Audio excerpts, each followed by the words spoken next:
What is up, sports fans? We are back for another episode of The Fan in the End. I'm your host, as always, Steven Rychel. To the right of me, the big man himself, Mr. Ben Troupe. And the man on the bottom, the man on the mic himself, Mr. Marvin Powell III. Fellas, how are we feeling today? It's all good. Ready to talk some football. Ready to talk former New York Jet. Thanks. Football is here. Football is here. We are within 20 days. We're less than 2 weeks away for kickoff of pro football season. Obviously, a little bit shorter than that for college football. Lots of stuff to talk about on all aspects of professional sports right now, because it's just that crazy time of year. It really is. There's just something in the air. But I've been meaning to get this one for the last few weeks, so I wanted to kick it off with this one, right? We always be talking about the Hall of Fame on here, right? So I want to know, who do you feel is the biggest Hall of Fame stub in sports history? It doesn't have to be football. Just somebody you think that regardless of, off the field negativity, on the field greatness, on the court greatness, whatever, you feel that they should have already been in. I know we all have our favorites when it comes to this, regardless if we're talking football, baseball, basketball, etc. But I'm gonna start it off with Ben on this one, because we this is a topic we do talk about as far as who we should get in. My bad. But who's your biggest Hall of Fame snub, Marvin? Or Ben, I'm sorry. That's it. I mean, Barry Bonds. I mean, it ain't even. I'm gonna keep saying this until Barry Bonds goes to the Hall of Fame. I don't want to hear about the MLB, right? But I mean, and I know it's gonna sound cliche. I mean, the biggest snub be a person like Marvin Powell. I'm gonna tell you. Listen, this is why, right? This is why. Everybody was like, Roger Craig got voted. Roger Craig was a pioneer. Like, there is no LaDainian, there is no Christian McKee, you know what I'm saying? And I think sometimes we think the biggest snub is a big name. No, the biggest snub is not the big name. That is not a snub. That's just somebody being a jerk or a clown, not putting that person. That's clown behavior. No, the Marvin Powells of the world are the biggest snub, because just because you do not know him doesn't mean he wasn't him.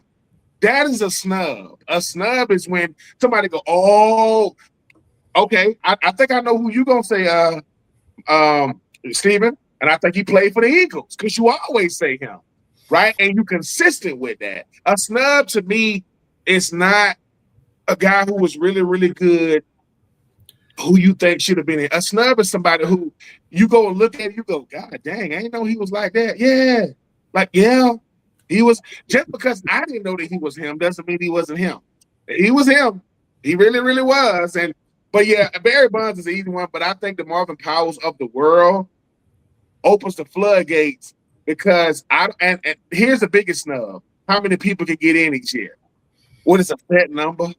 Oh, we can only do 5. We can only do 3. No, let it be 10 to get people in, because you know what it is, Marvin and Steven, the longer it takes certain people to get in, that line is getting longer. Oh, there go Eli Manning in the line now. Oh, there go, Phillip Rivers in the line now. So, but to me, it's always going to be Barry Bonds. But Marvin Powell Sr., to me, is the one or the second. However you say your pop's name, Marv, I believe he's the biggest snub, because Netflix just waiting for him to get in, because they're going to say, all right, now that he's getting in, now let's do that Netflix special. Now let's show. It's like this, certain guys meant something different to the league, because people don't even know your dad's contribution to the league, not just the game.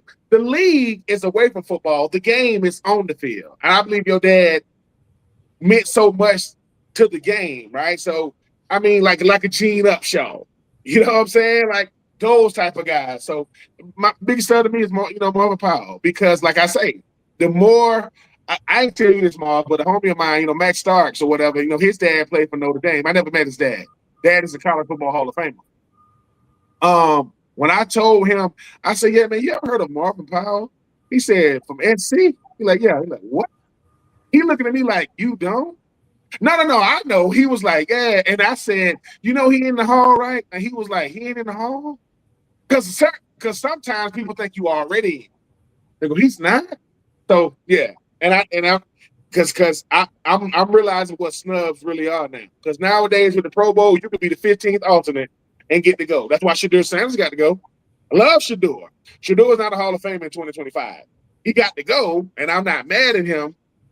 Hall of Famers are guys that you either say yep or you have to say, dang, that dude is nice, man. Yep.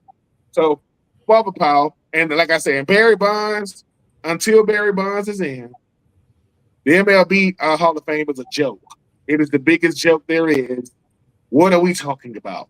And I don't know if we're gonna get to it, but I've been watching your Phillies, Steven. I don't know what's going on. Y'all need to calm down. Y'all getting on my nerves. And Schwarber's really getting on my nerves. He's really getting on my nerves. About a month ago, y'all thought it was going to be easy. Next thing you know, I told you, y'all ain't the Mets. Y'all are not the Mets. If it's the Phils or the Nationals, I don't say anything. If it's the Mets, it'll take to the last week of the season, and they'll met. So, what about you, Marvin? Who's your biggest Hall of Fame snub? I know Ben's hyping up the family tree there, but hey, it's no hype. First of all, Ben, I appreciate all the kind words toward my family. To give our viewers some context to that, my father, Marvin Powell Jr., former first-round draft pick to the New York Jets. He was a 5-time Pro Bowler. He was a 4-time All-Pro player, 3 times being first-team All-Pro. He was the first offensive tackle to ever be named MVP of the team. In his second contract, he became the highest paid offensive lineman in NFL history. And he is in the College Football Hall of Fame. And he was a senior finalist this past season. In regards to just like, and then in 1981, when Seagram 7 were giving out their Position of the Year trophy, he was the #1 offensive lineman in the NFL. His comp in regards to Pro Bowls at 5 and first team All Pros at 3 is current Hall of Famer Tony Baselli, and he was the president of the NFL Players Association that led to striking 87, working toward getting benefits for the players, which they benefits in free agency was what he fought for, which they ultimately got. So yeah, his contributions were tremendous. And, I do believe, like Ben, that he belongs in there. And again, just thank you for Ben, because you're somebody who had a relevant career. You have a voice and you have many platforms. So I thank you for that. A player who I would say whose last name is not Powell would probably be Pete Rose. You talk about a crime. You forgot. You talk about a crime. It is. You shouldn't even have a Hall of Fame if Pete Rose ain't in it. Okay. For youngsters, now listen, when I was a young kid living in New York, this is before Derek Jeter got there. The Yankees were suffering. That was my squad. You know what I'm saying? We were suffering. But this, I saw the end of Pete Rose's career. You know what I mean? I saw him transition into management. Then I saw him get taken down because he bet on his team to win. You know what I'm saying? He bet on his team to win. And, I think he retired the all-time leading hitter. He has a place in the record book that he'll have probably forever. Multiple places. And just from what I remember as a kid, from what I remember with his stats, it is a travesty. Barry Bonds too, for sure. But it is absolutely disgusting that y'all have a Hall of Fame of people in there and Pete Rose ain't one of them. That's silly to me. I agree, and I'm listen. We're going to continue to trash the Major League Baseball Hall of Fame on this this segment here. And Ben, you're right. I will continue to push for Seth Joyner because he's got as comparable numbers as some of the best middle linebackers that are already in there. But as I said, this is going to continue to bash on the Major League Baseball Hall of Fame. You each had your one. Ben's sitting there saying Barry. Well, I got 3, and I forgot, and I apologize for that. Marvin Powell was always being there. Barry Bonds and Fred Taylor, man. Fred Taylor is the greatest Jacksonville Jaguar ever. I love Tony Baselli. love to sell it. But I am telling you, sometimes, right, it ain't gonna always be the way everybody. When people say, "Why you always saying Seth Joyner?" See, go look at the numbers, bro. Go look. No, listen, numbers are part of it. That's a part of it. How you played is the other part. Yep. And the third part is ask the people he played against. What? Ask them. Because people say that kind of stuff don't matter. So why we got the top 100 now? If that don't matter, why do we got the top 100? Why is that important? Because it's voted on by the players. Yeah, so and like I say, as when people say, "Well, Ben, you only saying this because you ain't good enough to be in the Hall of Fame." No, Mitch, I'm supposed to say this. Like I ain't got no. I know y'all don't get. Listen, I went back to the doctor again, and they said, "Mr. Troupe, yeah, your results came back in again. No hate in me." They checked the blood, baby. Hate for what? You know what I'm saying? Like I want to be able to say, "Hey, not if." When Marvin Powell goes in, Marv, I hope you got a cameraman. I hope you got a Kleenex endorsement. Because then, Marv, I don't know how it goes, but I guess when the Hall of Fame inductee is deceased, you have to go through it for him. I'm guessing that's how it goes. So you got to sit there and listen to all these players talk about your dad. Like, yeah, he was all that. I'm just, hey, man, I want that for you because sometimes, like I say, you and Jared said, Troupe, I just wish I fully understood who my dad. Like I knew my daddy was him, but I didn't know he was him. Like I didn't know. And now he was like, dude. I said, yeah, dude. He let me call him. I get to call him Walter's boy. You know what I'm saying? Because I know him. I said, you Walter's boy. And he said, I didn't realize how much you was really bigging me up. I said, yeah, man. I said, because you spoiled as hell. Like you had Michael Jordan BMW. Like, could you take the 2 off? And put a 3 on because he wore number 33. And I said, dude, you took the 2 off the back. He's like, yeah, man, I wore number 33. You spoiled us all. Get out. That ain't gonna hurt you to keep that 2 on there. But you know, hey man, if you grew up in Michael Jordan's compound, what else is there? You know what I'm saying? Hey, they call it down. Hey, Mike, is Jared down there? Yeah, could you send him home, please? Yeah, we'll send him home on the helicopter. All right. You know, it's just crazy. It's crazy, but it's all good. It's all good. And I'll say it like this. Guys like Roger Clemens, Kurt Schilling, these are guys that shouldn't end. I love both Kurt and Roger's outlook on it. Like they don't feel like they need the Hall of Fame to legitimize what they did. They know where they are. They know where they stand. And I think those are 2 guys from that era that were absolutely amazing. Had lockdown, shutdown, pitching performances both in the regular season, in the postseason. Obviously, I think Schilling's a little bit more known for the postseason with the Red Sox, with the bloody Sox, and that whole nonsense. But yeah, it's bad when we can sit there and just.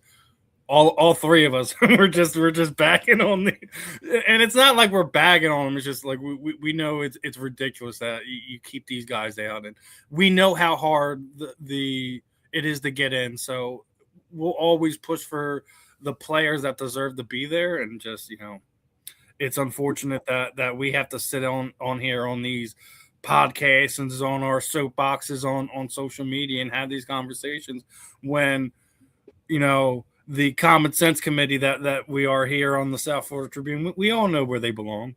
It's just, I hope it's not a situation where it's where Marvin's at, where he's gonna have to go up there for his father. It's going to be unfortunate when Pete Rose does get in and his family members have to be up there instead of Pete. Pete was the best pure hitter in baseball that we've ever had the chance to witness in our lifetime, right? To the point where when he was on, MLB Network and stuff like that, they're doing those things with the guys are on there, and he's sitting there, showing like little things from hitting with Frank Thomas, with Alex Rodriguez, and they're just being blown away by a guy just with his knowledge. When you see stuff like that, that's why I completely agree with Marvin that Pete Rose should be there. It's a shame that the MLB waited till after he's no longer with us to kind of remove him from the ban list to even be on there. The hilarity even more behind it is, we just watched the whole, Field of Dream games that Major League Baseball had, right? And that's a whole thing about Shoeless Joe Jackson, right? Well, the outfield walls are plastered with what? With betting agencies' names plastered all over it.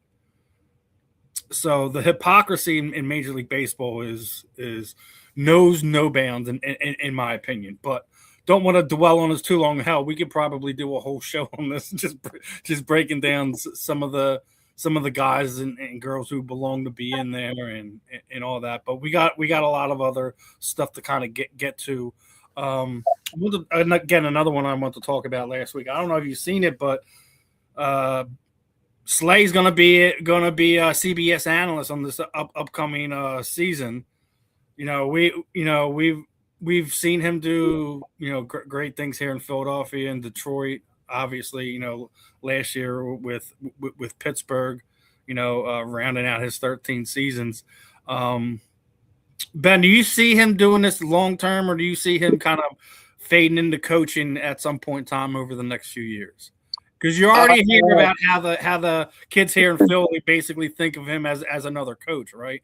When we're talking about this, Cooper DeJean and Quinyon Mitchell and them guys. But do you think that Slay will be at CBS doing analysis for more than a season? If CBS is smart, he will, because he's a personality, right? He's a guy that worth listening to. Anytime, and TV isn't for everybody. I think that a guy like Slay is. I think he's built for it, because I think hopefully when he's doing his negotiations, they telling him, man, we want you to be yourself. Like, we don't want you to try to sound like anybody else. Not saying he can and will, but yeah, I mean, I think Slay is a guy that's built for it. And here's the thing, right?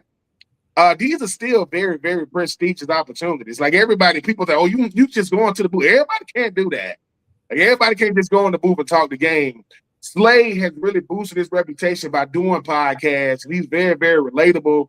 He's a down-to-earth dude that was just a beast on the field. Like, he's a guy that, whenever you can paint pictures with your words, which is all analytics is, you got to be able to paint pictures with it. I think he does a good job of it. And like I say, Slay is always going to hold a different level of respect in my heart. But when he was going through his contract negotiations, I was living in Brunswick at the time, and he's from there. And you would think that most guys trying to get their money, they locked in. Man, he was out there with my kids, do like a little soccer camp. My kids was wearing his behind out there, man. And I appreciate that no matter how big he got, he remained level-headed, man. He never, ever let the fame change him. And I appreciate about, I mean, his agent, Drew Rosenhaus, is out there. I knew Drew. Drew was a guy that really, really recruited me heavy when I was coming out of college. And I think the thing about Slay is Slay gonna let you know how good analytics can be when you add the theatrics to it. When you say that, because a lot of those guys he played against, especially the receivers. So yeah, I think it's gonna be good. I'm happy for him. It's something about these former Eagles, man. They got race car. They in racing now. They got T, and now they're doing But yeah, I'm happy for Slay. I think sometimes if I'm Slay though, I reach out to a Richard Sherman and say, hey man, because no matter what position you play, they want you to tell the game from your vantage point. Defense and being on the island, being a lockdown corner, being a guy that can take away a team's other receiver, schemes and different things. But yeah, I'm looking forward to it. I'm happy for Slay, man. And like I said, everybody, it used to be players leave, they stop playing, they go into coaching. Now, front office, ownership, going into the booth. I just tell Slay, man, stay away from them weddings, man. Stay away from that alcohol, man. Because if you get pulled over, that ain't. I'm just saying, hey man, you a public. I believe for Slay, it's gonna make him bigger than when he was a player, which is what it's supposed to do, right? You're supposed to be a bigger name because, like I say, I mean, I've had plenty of days of arguing with my kids. Like, Michael Strahan did not play football. They're like, yes, he did. LL Cool J he's not a rapper. Yes, he is. You just never saw. Ice Cube is not a rapper. Yes, he is. You talking about the guy that did these? You talking about the guy that did Friday? Yes, but he's been doing this so long. You know what I'm saying? So, hey man, shout out to Big Play Slay, country boy man from the coast of Georgia, doing big things. Man, I always happy for that young. Yeah. What do you think, Marvin? You think good move by Slay, but do you think he's going to be at CBS doing pregame color commentary type stuff, or do you think he's gonna quick pivot to coaching at some point in time over the next few years? If he did the coaching, it probably wouldn't be in the NFL just because of the schedule and the reality of what that life really is. Those guys get paid. There's some money there, but I would believe that in his career, he got a pretty nice bag. I think that the doing the podcast and doing the CBS thing, I think that's really the move that makes sense. Even though that is work, it's not like coaching. You know what I'm saying? It's a situation in coaching. You know what I mean? Mm-hmm. I could see him doing the Deshaun Jackson thing. Because that's more really just truly giving back. You know what I'm saying? When you at the HBCU and the smaller schools, you in it just to impact kids. You ain't doing that for the money. You know what I'm saying? And he's probably, as I said, just based on his career, he's probably done enough to be able to really decide and pick and choose how he wants to retire. I think that the microphone is probably the easiest transition that makes sense. He's a bright guy, well versed. I think he would do well in that space. I see him doing well at that space. I see him excelling in that and making money, with these podcasts and doing these interviews with CBS, like many have gone to do. So, yeah, good move for him. I've heard him in interviews. I mean, like I said, I think he's comfortable in front of a microphone, and obviously his perspective as a player, as one of the great players of his day. Is one that'll be appreciated by fans and viewers of CBS. So good move. Congratulations. And, he's on his way. Yeah. Happy for him. But I agree. If he does pivot to coaching, it probably would be HBCU, especially when you see what Lincoln Financial Field is doing, having an annual game with both Delaware State and Norfolk State having Deshaun and Mike Vick in there.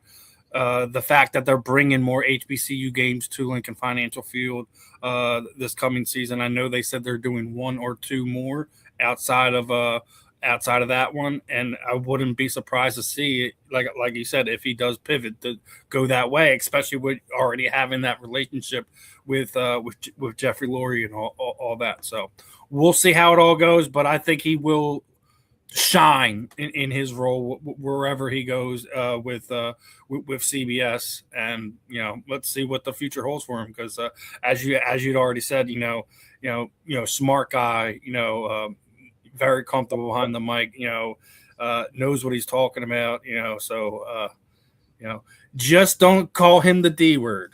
Make sure it's Big Play Slayer Slay, because he gonna let you know real quick. Hey man, he earned the nickname. He definitely earned the nickname, Big Play Slay. I mean, if you're welcome to the NFL moment, it's Megatron.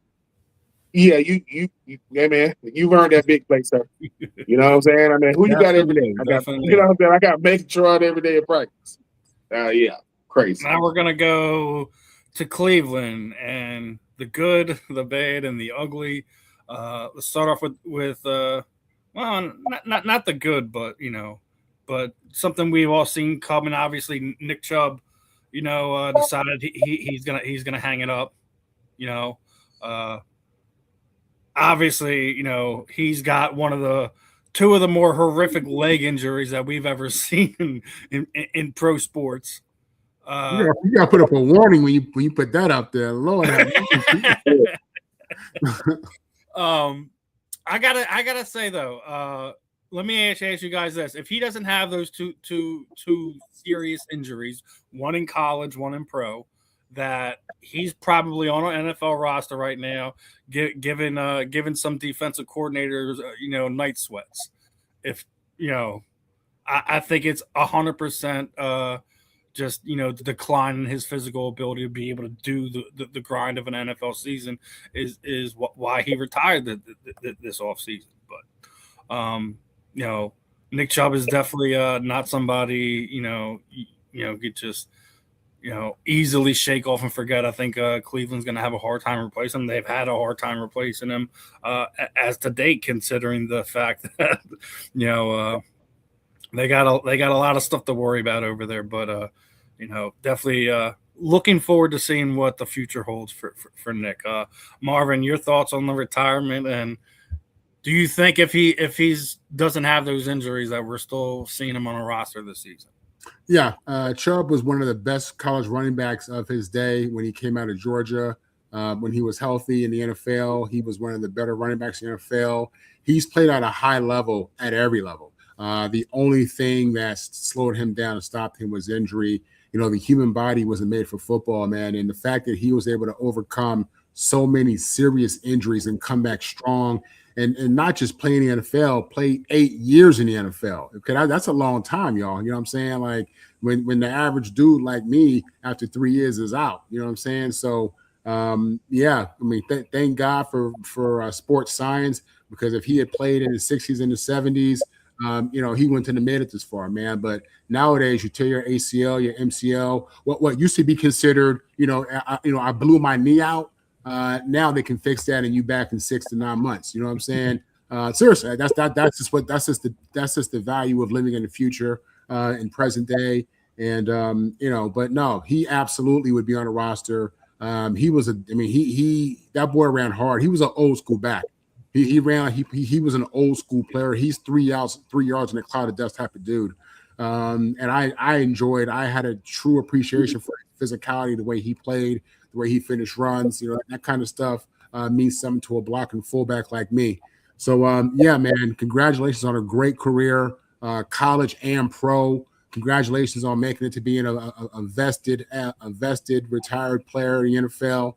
I believe he's already in the Georgia Hall of Fame, or he was just listed as one of the top 100 dogs. Something. He's already been listed at Georgia as being a Hall of Fame within the University of Georgia. Put it like that. But no, he was a dog for real. And again, I miss watching him play. Ben. Yeah, Nick Chubb. There's so many great things to say about this younger man. I think his family got like Chubb County, like in the state of Georgia, like what his family meant to the state of Georgia. Went to the University of Georgia. At one point, he killed. Him retiring, he brought a lot of things to an end. At one point, it was Ty Gurley, Nick Chubb, Sony Michel, and DeAndre Swift. That was their first, second, third, and fourth back. And then it was Nick, Sony, and DeAndre, and Nick Chubb. I'm never gonna say any one of them was better than Ty Gurley for what he was able to do. But Nick Chubb, if he never gets hurt, you can double them numbers. He gonna be 13,000, 14,000 yards, because the fact that he still, I thought that when he did what he did at Tennessee in college, I thought his career was over. I'm like, dang, man, came back. Then it happened in the league, came back. And Nick Chubb is the reason why you enjoy football, man. Certain guys, they just built different. These guys are guys like Nick Chubb and another Georgia Bulldog that had 3 straight ACL, Thomas Davis, that played for Carolina. I don't know what it is about them Georgia football, them dogs, man. They gonna definitely give it all they got. But Nick Chubb, man, he was an incredible player. And I think for Nick Chubb, he went to a place in Cleveland where all they had on offense. They didn't have much else. And if he would have had any type of help, who knows how long his career would have been prolonged. But to retire and be acknowledged by people you never met, I think that's something else, man. That's a high level of respect. Because there are a lot of guys that retire on social media. No one says a word. Like, you still play? You play in the NFL? You? Nick Chubb, it was like, oh, man, he gone. So, he will be missed. I know that AFC North happy he gone, because he used to give that AFC North fits. The Ravens, line them up. You know what I'm saying? Pittsburgh, line them up. Cincinnati, line them up. But no, Nick Chubb and his career at Georgia, being a second-round pick, having the career he had. Yeah, man. If he ain't in the University of Georgia Ring of Honor, he should be. And I'm just happy that, what I'm looking forward to seeing what's next for him, because I think he ended his career at the Rose Bowl. They lost that national championship, but the greatest Rose Bowl is obviously, and I know Marv don't like it, Texas and freaking, SC. But number two, you keep picking that scab every week, man. No, I'm saying I hate when people say that was a great game. I was there. I hate when people say it was such a great game. It was such a great game for college football. No, it wasn't. No, it was not. It was one of the most horrific. Listen, I cussed the lady out in that stadium, and I'm still ashamed of that. No, because that's not who I am. I don't do disrespect. But I was very emotional after that game. The lady went up to me and did that, and I said something to her that I shouldn't have said. It was wrong. I was wrong. You know what I'm saying? Go ahead. No, what I'm saying, because listen, I'm 28-3, no matter what. People like, we talking about comebacks, man. No, I'm saying Nick Chubb got his moment in college, in the Rose Bowl against Oklahoma, Baker Mayfield, you know what I'm saying, and company. And Andrews and those guys. So, yeah, man, I'm happy for him because his family and his family lineage in the state of Georgia should be documented, man. It's serious, like what his family meant to that part of that little patch of Georgia that they from, Chubb County. And I'm happy for that young man. I mean, because like I say, I'm just going back to that Tennessee game. And when I saw it, I'm like, oh, no, that's it. It's almost like when it looked real similar to like, when Sterling Sharp injury. It was nasty. But he came back. And like I say, when people want to know how much football means to a football player, look up guys like Nick Chubb. Look up guys like Ronnie Lott, cut his finger off thumb. You know what I'm saying? Like, people like, why would you do that? Because this opportunity, this is who I am, bro. A football player look at it like this. I'm a player till I say I'm not. I know the game might pass me by. No, I'm a player till I say I'm not. And when you retire, retirement is the only time a player will take himself out. Players don't take themselves out. That's why they don't like getting hurt.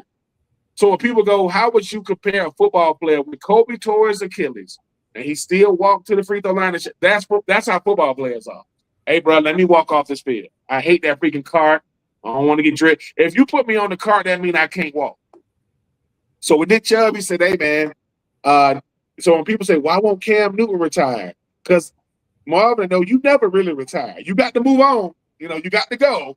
But in your mind, oh, man, you get a guy fresh out. He's still in his early 30s, late 20s.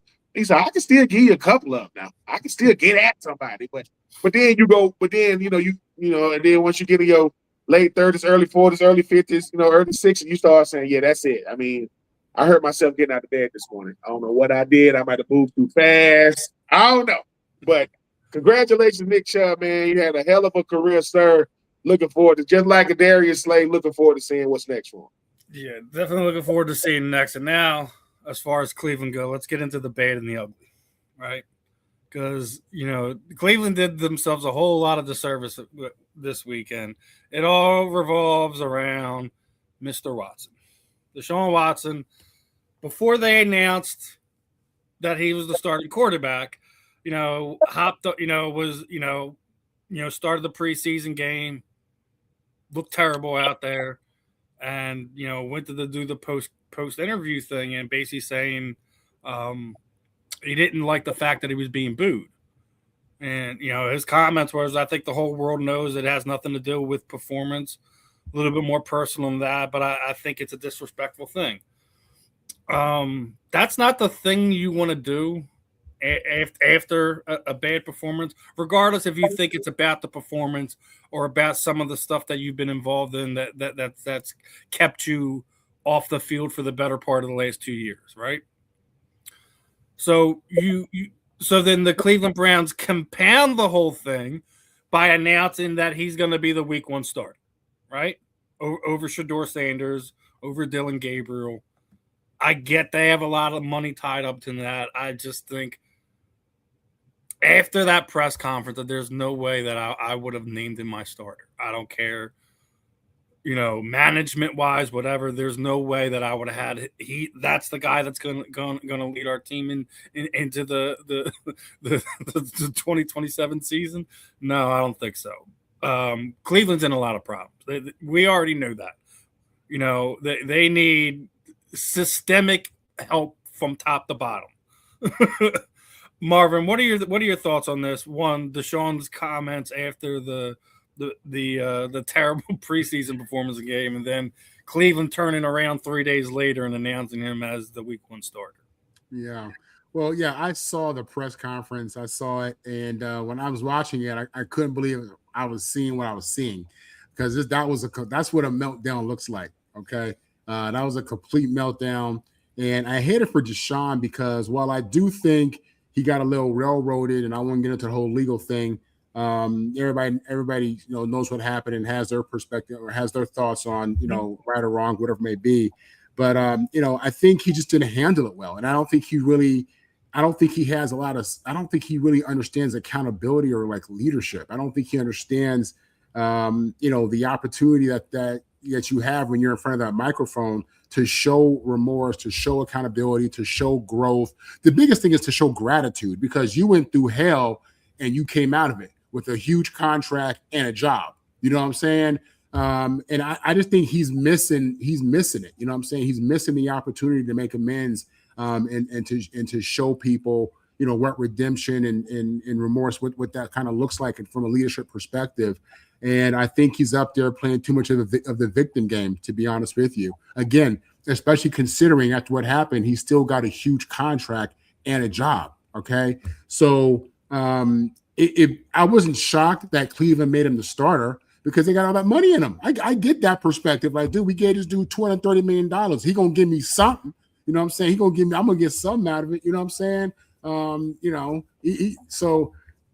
I think Shador is absolutely much more of the future. I don't know if he's the future at Cleveland, but I think he's the guy based upon play, what I saw in the preseason, based on what he did last season as a rookie playing with that horrible team.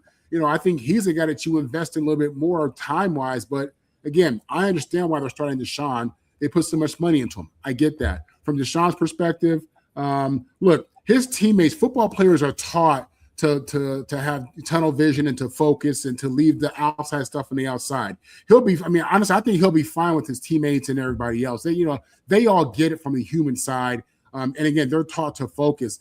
The fans, he ain't lying. Them fans will set you on fire. You know what I'm saying? If they want to, they don't have no mercy. They don't care about you or your family. They don't think like that. You know what I'm saying? They just don't. Booing him when he got injured, that's cold, y'all. That's cold. You know what I mean? And no, it is. That's cold. That's cold, man. It really is. That's Cleveland for you. That's Cleveland for you. So, yeah, man. I think that the presser was a bad moment for Deshaun. I think he still has some growing to do. All he's really showing me is that he's a human being. You know what I'm saying? All he's showing me that he is hurt by what happened, but I think he's showing the wrong stuff. I think he needs to do a better job of getting control of his emotions. And he should be, at this point, honestly, he should have a script for all this. Considering what he went through, his PR team, his lawyer, his agent, he should have a much better response to this. He should already know that you got a lot of people who are going to feel some kind of way forever. And you got to know how to deal with that forever. So I really question a lot, of what's around him, who he's listening to. Does he really understand how that whole situation was perceived? You know what I'm saying? By a lot of people. While one aspect of our culture might understand that, yeah, when you go to these places, this is what they do. When you go to these places, there's money and whatever you want. You know what I'm saying? But there's another part of our American and world culture that they don't get that. They don't agree with that. You will forever be looked at as wrong, period. Okay. Because your private life just came out in the public and people, and it looks bad, even though to some people it may be, and I quote, normal. To a lot of people, it's bad. So yeah, man, it's just right now for a guy who should have so much gratitude. I just feel like he's dropping the ball and ain't throwing it good either. That's my take. Ben, your thoughts on the press conference and the announcement that Deshaun Watson's the Cleveland's Week 1 starter? Deshaun Watson been away from the game too long to not be prepared to deal with the boos that come with it, right? Cleveland, the worst thing could have happened to Deshaun Watson was Shedeur, because as long as the alternative isn't better than you, they're gonna pick you. They got options now.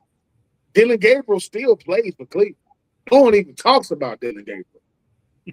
But the thing about Deshaun Watson that I'll never understand is this. Man, booing is a part of it. Criticism is a part of it.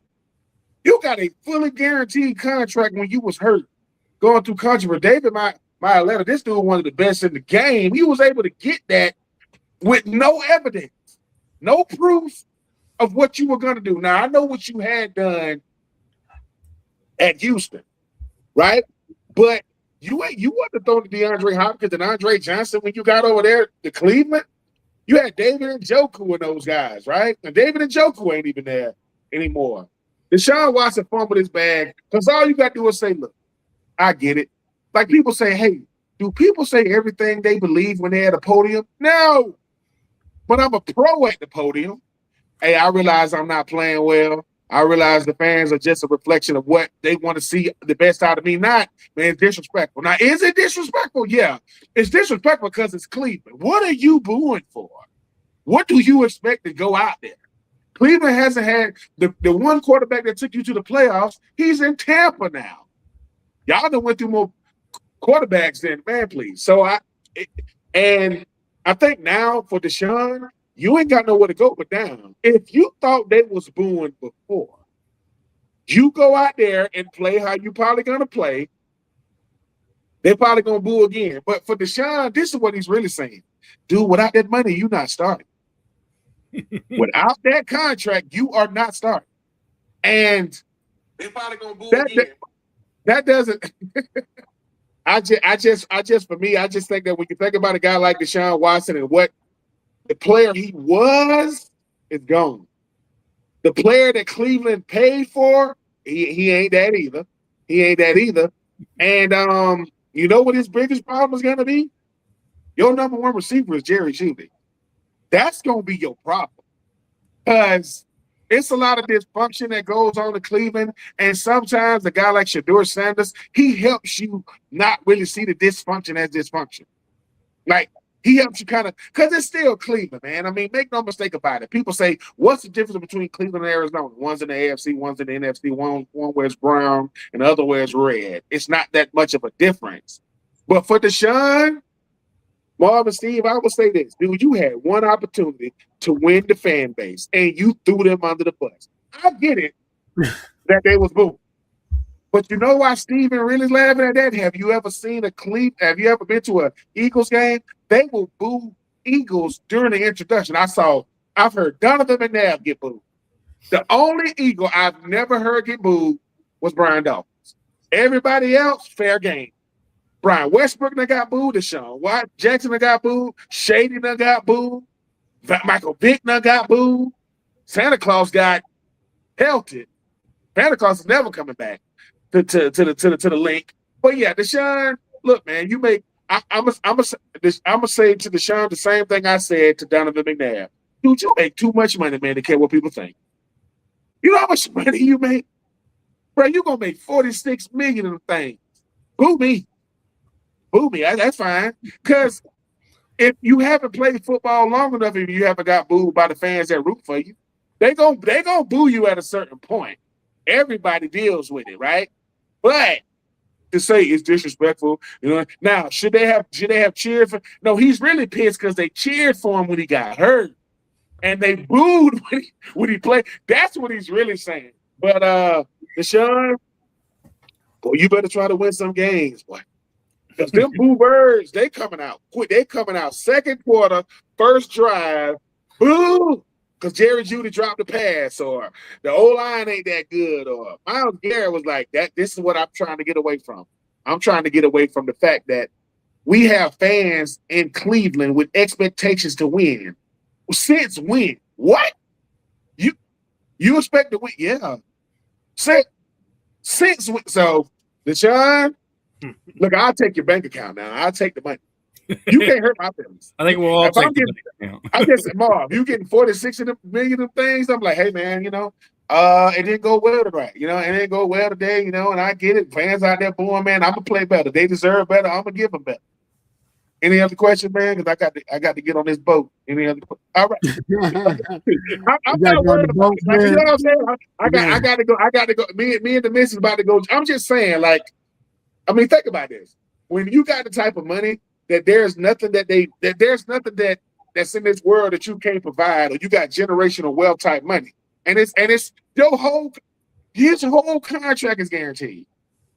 You know who told him he could do that? Kirk Cousins. Because since Kirk Cousins played 3 years on the rookie deal, he did back-to-back franchise tags when he was with Washington. And when he went to Minnesota, fully guaranteed. He read up again, fully guaranteed. Came to Atlanta, guaranteed money.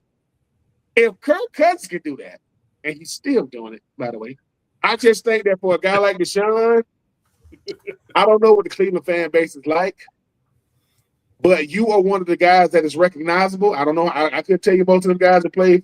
I know they got, some good players over there like Delpit and those guys, but I just think he blew it.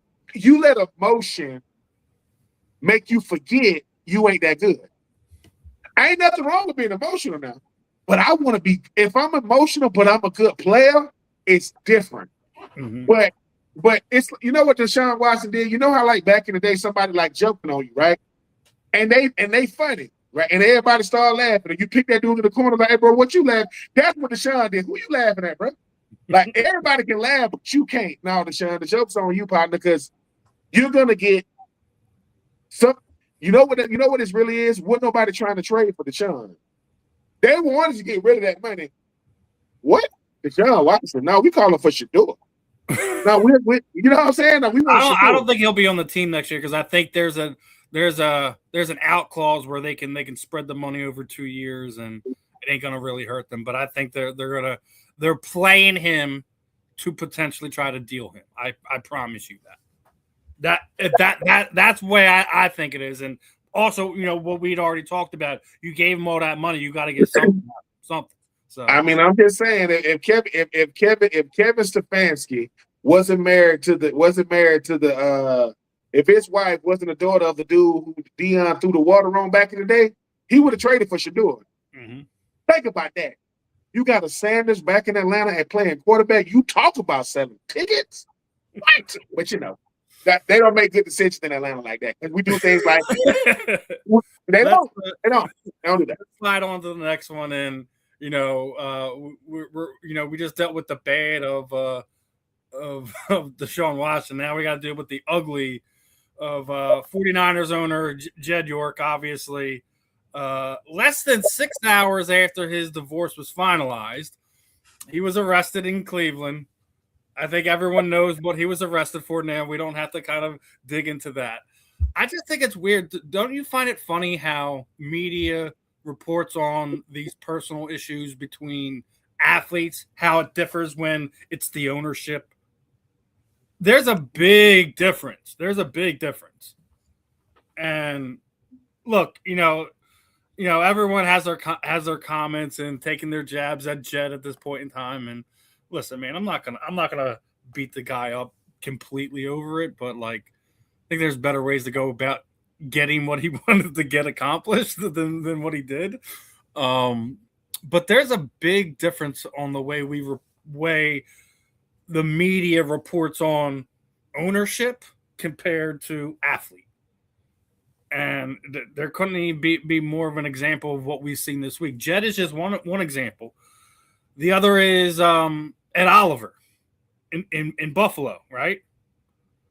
Obviously, I think we all know the situation now. Like, he had an unfortunate situation back in June where, one of his children is no longer with us, right? Mm-hmm. And guy I had on the show, Tony Farmer, had kind of broke the news last week that, there was still an open investigation and all this other stuff. And he's being buried by everyone on social media. Josh Allen is calling him out and everything like that because he reported on on what was going on that both Buffalo, Ed, or the NFL hadn't made any statement on. I don't know how you think 7 weeks go by and nobody's going to find this out. Nobody's going to find out that, your kid passed away in an unfortunate drowning accident. And there's nothing there's no time period, I think, that us as parents could ever feel like it's enough time. But I don't think we have a right, media, the player itself. If 7 weeks have gone by and somebody's going to find it out. Somebody is. So I just think we're in a weird spot where we pick and choose what we want to push and what we want to report on. And I think a lot of times you see these people who break news in the NFL, they're only going to report on certain things. We already seen it this offseason. No one wanted to report on the die never see anything. No one wanted to touch that with a 10-foot pole, right? But within hours of Jed York's situation, it's national news. We didn't hear about the Kyle Shanahan thing until almost a month and a half later.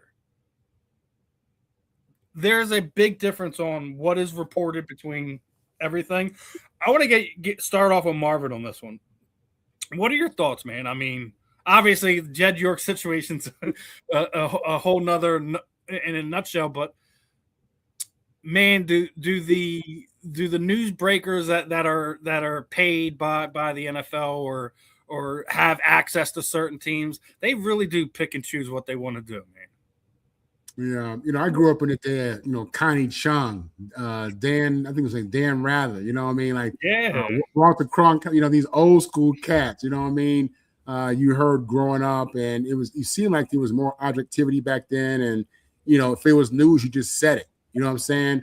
And back in the day, you didn't get into the lives of athletes. People didn't talk about Babe Ruth and how he was living, Mickey Mantle and how he was living. They barely even touched Joe Namath back in the day. But all the reporters saw how he was living. You know what I'm saying? And they never reported on it. I think in the day and age of social media, where it's all about getting into people's private lives, people do that. It doesn't matter if it's good or bad. That's what they do. Like you're saying, Steve, depending upon who you are, if the media respects you, or if you're somebody who's in a certain level of society, you can be protected. You know what I'm saying? The thing with Diana Rossini, you don't think her co-workers and other colleagues knew that this girl was doing this? You don't think it was widely reported. People have come out and said that this has kind of been known for a while, you know what I'm saying? But no one came out and talked about, the situation with her and Vrabel. So you're right, man. It's become a lot. It's more, and now with so many people with social media and having their own platforms, we all pick and choose what we want to hype, what we want to put in people's heads, what seeds we want to plant, what narratives we want to push. Malika Andrews is someone who's felt a little bit of heat for doing that. As a lot of people say, she gets on the brothers a little bit too much and gives a pass to other people. And I do agree with that regarding her. But yeah, man, our news, the information, there's too much agendas. There's too much, biases. There's not enough, people being objective and just telling what's relevant. Nowadays, you celebrate being able to explode somebody's life, destroy somebody's life. It's unbelievable. People take pride in that now. You know what I'm saying? Joe Namath would never made it in today's world. He would have got it out of his. He would have been Baker Mayfield. He went to the guy. I mean, he would have been because looked at like Baker Mayfield, early in his career. Babe Ruth went to the made it. You know what I'm saying? Too many women, too much drinking, too much gambling. You know what I'm saying? So, yeah, man, it's hard to determine what to believe. It's sad when people who should be objective, telling stuff that's relevant, when they're picking and choosing what they want to share. It's unfortunate when we see owners or some people get a pass, but players get crucified. You know what I mean? So, yeah, there's a lot to that, Steve. And I think the biggest thing is people need to pay attention to what they're hearing, who it's coming from, and just, try to read between the lines, man, because people are here with agendas. They're out here with agendas, private agendas. They get money for clicks, and it doesn't matter if they have to set your life on fire. they're gonna go ahead and release. Now, these here's photos. the one thing you just said something. I don't like the fact that people are like, "You're only doing this for the clicks." Well, how do you know that person's only doing it? Like some of the times, I get it. You know that they're doing it for the clicks, but like when you have like a real person that's doing investigative reporting, and they're, I brought in Tony Farmer. He's been reporting on what was going on with Kyle Shanahan. That's his team. That's his hometown team. That he supports. And he's burying his own team, so you can't sit there and say he's doing it for clicks at that point in time. If the team that he loves and supports is he's the one burying them. That I ain't ever seen anything. The Ed Oliver thing. Now, obviously, that's a lot more of a sensitive topic. But like, you can't sit there and say all of them are doing for clicks. A lot of them do. I agree with you there, Marvin. A lot of them do it for the clicks. They do it for the money. But Steve, I would say that they all do it. If you do this for a living and you're making money doing this, you work for ESPN where you get paid for clicks. You have to hit a certain amount of clicks to get paid. You get paid per click. So the unfortunate reality is, even if you're telling something that is objective and truthful and you don't have an agenda, you're hoping people click on it. And if you're smart, the reality is you're probably creating a headline that draws people in. And to do that, you got to say some crazy stuff. You know what I'm saying? Sometimes, or just be dramatic. You know what I'm saying? That's just the world. That's what we live in. That's what it's becoming. I mean, and it's problematic for me, but it's profitable. What are your thoughts, Ben? I mean, I think the thing about the York thing is very interesting because you want to know why people really want money, really want power. Because I want to control these chess pieces. You think the Kyle Shanahan situation is unusual to anybody who understands money and power? No. This man had a whole police department, sheriff's department. The Rossini thing, it's not that they didn't come after Rossini. They come after her. They got to come after who paid her, employed her. Hey, you don't believe me? Okay. Remember Sharon Moore, head coach of Michigan? He was. They found him to be innocent, right? You don't even hear from him no more. But when it happened, because he at Michigan, oh my God, he didn't do what they said. Oh, well, it's nothing to see here. Nothing to see here. With the Ed Oliver stuff, man, you an NFL player, partner. And it's the fact that it didn't come out for 7 weeks, that's respect. Now once it come out, I get it. But here's the thing, right? Here's the thing. We talking about leverage. And if you've ever had it, you better use it while you got it. You mean to tell me the same kid that got in trouble, for doing the same thing, but he was rich and his daddy got money, went right back to school? Yeah, because you don't want to mess with his daddy. You mean to tell me, wait a minute, who was Kyle Shanahan's daddy? Oh, he got a famous daddy too? Yeah, Hall of Fame daddy. Oh, that stuff matters. So when it comes to these things, right, I mean, if my kid did something, Marv, Steve, I'm trying to protect my kid at all costs. I don't care how the world sees it. We're talking about adults. People talking about, do York really do that? Let me tell you what having the money do when you a man. Nothing. You do what men do, whether you got money or don't got money. Because people be thinking, wait a minute, people with money do this kind of stuff? Yeah. He's a guy. God, and I'm not. When guys understand how guys work, that's kind of why we don't judge it. We're like, let me calm down, because no one knows what you're going to do until you're in that seat now. No one knows, right? I'm just saying. But when it comes to these type of situations, yes, we're going to pick and choose, man. Of course we're going to pick and choose, right? Mr. Irsay, may he rest in peace. He had his difficulties when he was still alive, right? He had his difficulties. But at a certain point, you don't mess with these owners and these presidents. Hey, because they make money well past NFL places now. Hey, bro, I know, like Marv, there's a big reason why former players don't really talk dirt about other players, because they got dirt on you too.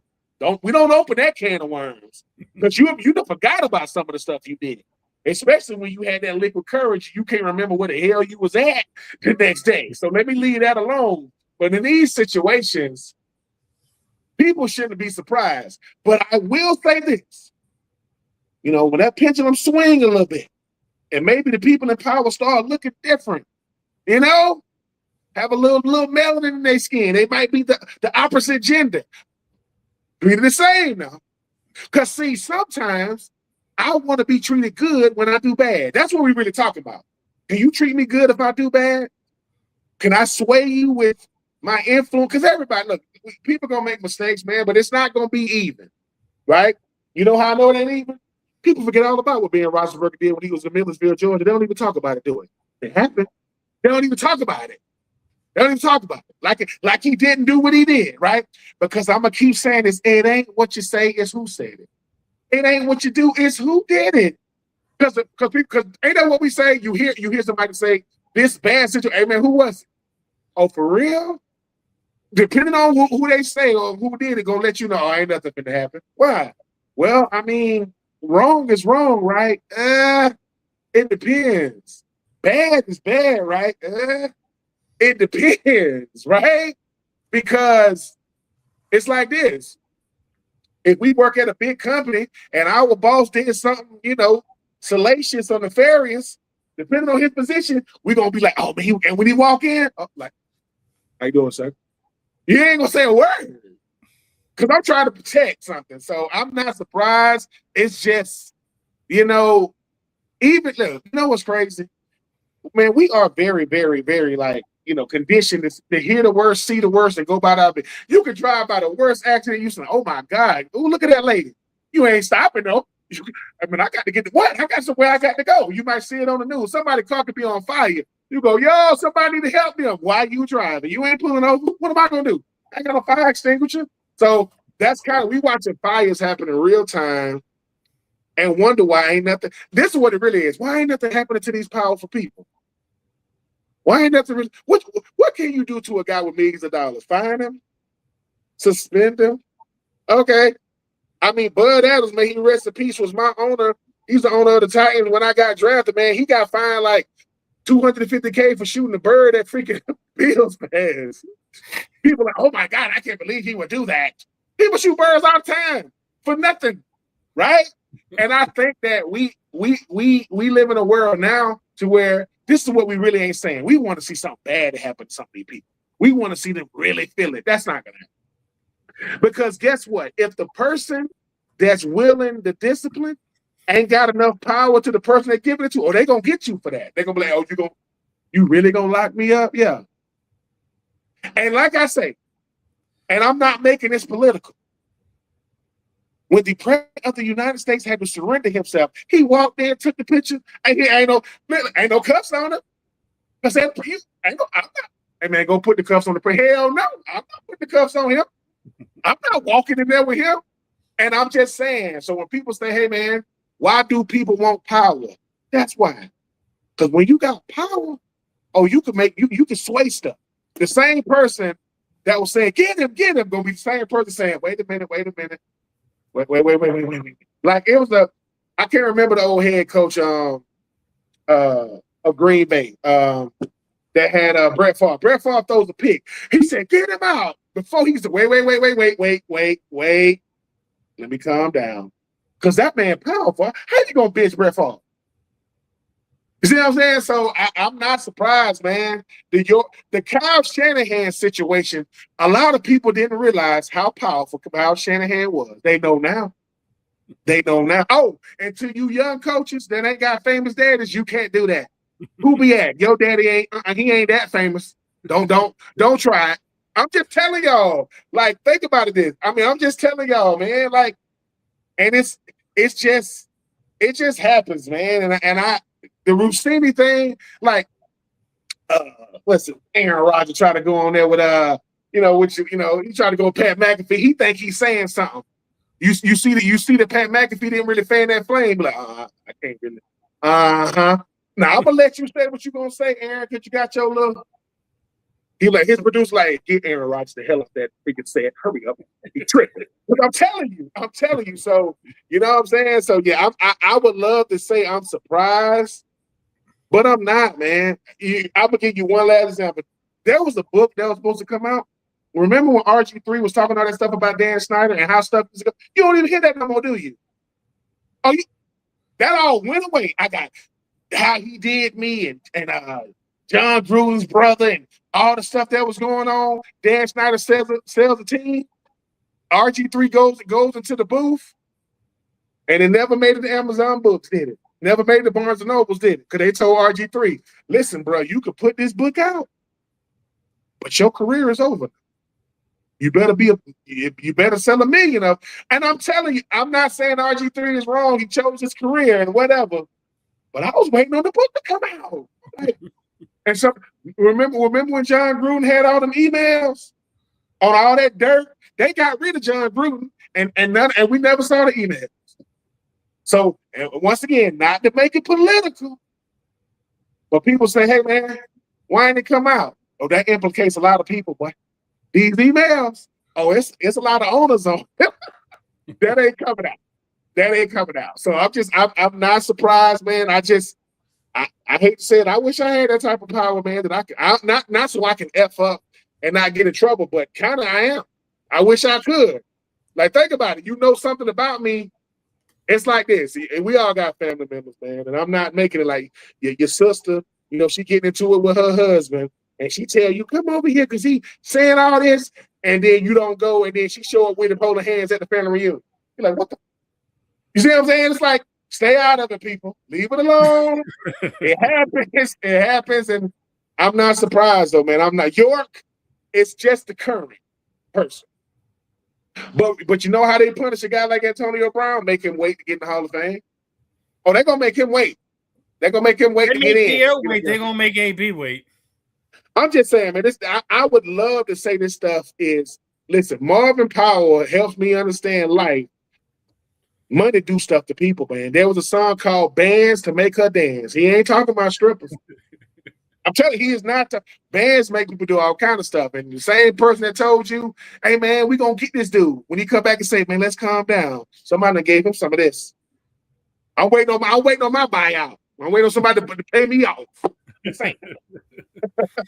Well, now we went into that part. Now we got to get into the freaking WNBA and the good, the bad, and the freaking ridiculous, right? Now we all know they're on XFL level now. They are officially a soap opera sitcom. They are no longer a professional sports organization, and it's of their own making. We'd already discussed about what one of their problems is, right? So this, what was it? I think 4 or 5 days ago, Enes Kanter went to, the Chicago Sky game, and this whole situation breaks off. Let's make it clear. He paid for a ticket. He told them he was going to be there. It wasn't like he just did we all know what was going on there. Wore the shirt, didn't engage the player. After a timeout was called, Miss Cloud decided she was going to go over there and kind of give him her 2 cents. They have said what was said between them wasn't really, anything that he was kind of bringing up. But the fact that now he is now banned from Chicago Sky games for being yelled at for wearing a T-shirt is absolutely ridiculous. Even Linda Cohen had something to say about it. Basically blames Natasha Cloud for the whole incident. If she doesn't go over there, there is no incident. If she doesn't go over there and starts chirping at him, there is no incident. Is he making something that we obviously know about him? Yeah, he did. But not to sit there and say he's wrong. It's just his approach wasn't that great. I'll say it that way. But then Natasha Cloud's post comment after the whole thing left much to be desired. They are a full blown, reality TV show at this point in time. I can't consider them a sports franchise. For multiple different reasons. I want to start off with Ben on this one.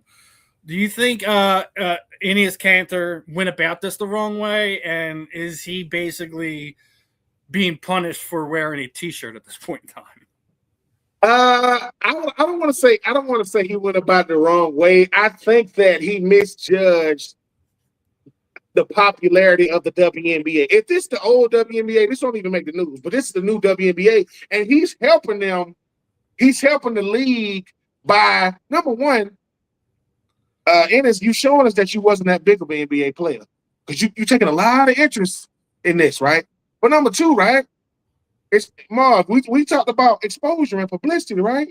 I got to take it how it comes, man. Sometimes I don't get to pick it. And for the WNBA, you got all these people saying, "Hey, leave the ladies alone," right? So people coming, they better find a way. They better find a way to use this momentum because the WNBA does not like their commissioner. They can't stand that lady, right? She doesn't, But here's the thing, right? Here's the thing. It's just the same lady that can't even tell us what a woman is. It's the same lady, right? God, it's not just her. They had 20 members of their organization sit down, have a conversation. They couldn't define what a woman was. You know what? And I don't do conspiracy theories. I don't. But I would not be surprised that 10 years from now, this wasn't planned. Hey, Ennis, hey, Royce.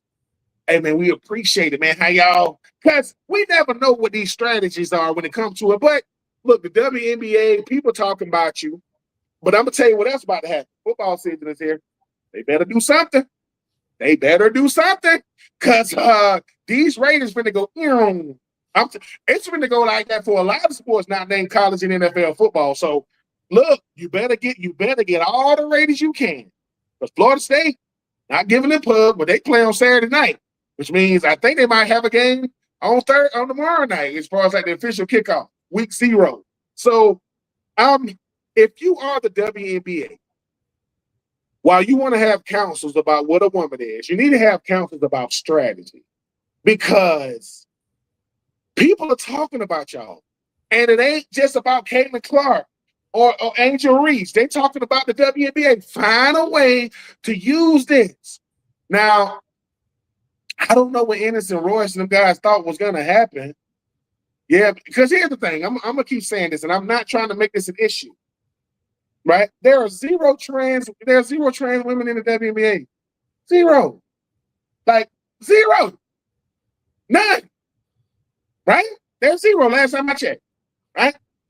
Let's not make non-issues issues just because somebody brought it up. And here's the thing, right? And I don't like this. Ladies, please be careful. Stop trying to pick fights with men when you know that's not going to be a fair fight. I'm not saying Ennis don't do anything, but they grabbing him like he stood up and stuck his arms out. Who you think that's like a regular 76ers game. What, we talking trash? But hey, now he's banned from all arenas, so he can't go to none of them. But yeah, it's the WNBA doing 2026 could have been listen, y'all got a new CBA, y'all got players making over $1 million, but y'all still don't cater to your superstars. It's like I don't know. Maybe back in the day, man, when I first started talking to women, man, I ain't get the signals either. I ain't get it. I don't know. I ain't know if they trying to holler at me or not. I did learn how to stand on the wall. That way she's looking at me in the club and not the dude behind me. That's a totally different story, though. I thought she was looking at me, Mom, and she walked right up on me, and I go, "Oh, you looking at the dude? You couldn't even see him." Anyway, that's another story. But the signals when it comes to the WNBA, you better use this to galvanize the public because them eyes are about to be elsewhere quickly. And they making it more about the antics, though, than the game. Because Angel Reese has been balling lately. But guess what? No one wants to talk about when the players do well. They want to talk about Cloud and I don't know. I mean, now, do I think Ennis is a clown? Yeah. Do I think Royce is a clown? I don't think they care about that, man. I don't think they care about being in the WNBA at all. I really don't. But come on, man. This ain't the hill you want to die on, Ennis, man. I mean, Ennis got enough problems. He can't go back to Turkey. Can't do that. He sure can't do that. Nope. Ennis, sit your behind down, man. I'm just saying. Like, So, but I hope the WNBA finds a way to make it work for them. It's just WNBA, let me tell you something. If y'all are on the rundown, on the fan in the end, you're doing something right. Because you wasn't on previous episode. You wasn't on the early episode. So I give them a lot of credit. If we talking about them on these platforms, man, they doing something right. But my thing is this, though, Marv. My thing is this, though, Steve. What's going to be the next antic to get us to watch? Because it's about the antics that people are watching. Now, the people throwing whatever you throwing on the court, now that's the green D's, and that is now the 11th time this season that has happened. That's whoever is doing this needs to stop. Listen. Listen. I'm gonna say this: either these fans are weird or they freaky as hell. Y'all some freaky little fans, bro. I'm for real. Like, you know what I'm saying? Like, wait, is it a sale on them? Is Bezos just giving them away? Because I'm like, who is throw? You had it in your bag, bro. They let you come. The last year was the Lakers fan. He was wearing a Luka jersey. I'm just saying, man. I'm just look. If that's what you're into, but bro, keep certain things to yourself. Like, hey, man, it's they rained it down on us in here. What the hell? That's crazy. That's some stuff. That's some old nut stuff. That's and ain't nothing wrong with being freaky, by the way. Nothing wrong with being freaky. I ain't saying something wrong with it. I'm saying keep that to yourself. Everybody don't even know. I definitely agree there. Marvin, your thoughts on the absolutely ridiculousness of the WNBA this past week? You're on mute, brother. You're on mute. Sorry about that. I didn't see what was on the shirt, but I saw the response. And again, to me, this goes back to just being a leadership issue. And really what I mean by that is, when you're telling me that they can't come to agreement as to what a woman is or a female is, and you're telling me that this player Linda Cohen is agreeing that this player caused all this drama, to Ben's point, it's football season. Y'all about to suffocate. You know what I'm saying? And I think what's happening as well is I think people are getting fatigued. Fatigue. They're tired of having to address issues of what is a man, what is a woman. When for the first however many thousand years that we've been on this planet, that's been well defined. You know what I'm saying? And now we're getting into rights and people want to be free and I'm not knocking none of that. Live your life. But I think people are getting fatigued, and I think that the WNBA is just going to continue to drive people away. I think people are going to be tired of the politics, tired of trying to create arguments that they don't think deserve any life. You know what I'm saying? Like whether a born male should be able to play with females. You know what I'm saying? I think that it's a leadership issue. Again, I think that not having players on the same page, understanding what they should all be fighting and moving toward the same thing. They should all be on social media preaching the same message as it applies to their league. You know what I'm saying? Because they're not the NFL. They're still in many ways an unproven league. You know what I'm saying? They're not there yet. They're coming. They've made noise. They got market share, all that. They got Caitlin Clark, which really changed the game for them. But you get people like Caitlin Clark pissed off. You get her wanting to leave the WNBA. And you continue on this path of just non-unity and not preaching the same positive, profitable message, and you get all this drama where you call people out in the stands, that's going to drive people away. It is. In a time when you're trying to gain traction, you're trying to be a mainstay. You're trying to be the MLB, the NBA. You're trying to be college football. You're trying to be someone that's here to stay. You're not there yet. Mm-hmm. You're not there yet. Nope. So leadership issues. Yeah, definitely a leadership issue. Because, all right, they do this announcement. They have their non-binary mascot, and they wait to announce it to the Fevers in town with Sophie Cunningham. Stop it! You have a lot of good stuff going on. As you were sitting there talking about Caitlin Clark, she now has more career 30-point games with 10 assists than anyone in the league right now. You should be talking about how she's challenging Aja Wilson for potentially being the league MVP this year. No, we're talking about freaking political stuff instead of the players on the court. And the players on the court don't even respect it. They have her sitting there voted. Caitlin Clark is voted the 11th best player in the league. When does the 11th best player in the league get triple coverage?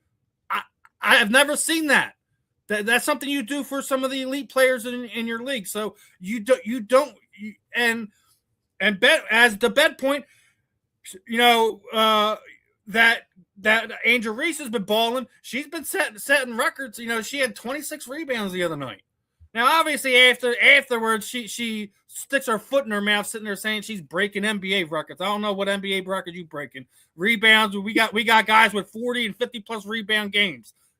I love you, Angel Reese. You are making improvements. She had a game last week where she was perfect from the field. Now, obviously, I think it was either last night or the night before. I think she was like 4 for 14. Had a rough game, but she still. We already said like she's the Dennis Rodman of the WNBA. She's an elite rebounder. And I think she brings a lot of eyes to it. And when we're sitting there having these conversations, other than what the play is on the court, we're disservicing the growth that Caitlin has put into it, that Aja has put into it, that Angel has put into it. You know, regardless of what people feel about Sophie Cunningham, and everyone wants to sit there and find ways to kind of make it not about basketball talk. I love her. She pulled a Jalen Hurts comment the other week. Let's keep the main thing the main thing. Let's talk about basketball. So when you have leadership problems, these are the things that follows with it. Look, I get that the WNBA has a large portion of its fan base that are from the LGBTQ community, right? I get that. You don't have to cater to them to the point of where you're having to entertain Cantor's nonsense courtside. This is a leadership problem, in my opinion. It's going to continue until she's removed, and you get somebody with a backbone that sit there and stands up for the common sense that we all know. There should be no biological male in any women's sport. It doesn't matter if we're talking the WNBA, if we're talking cross-country track, swimming, golf. I don't care.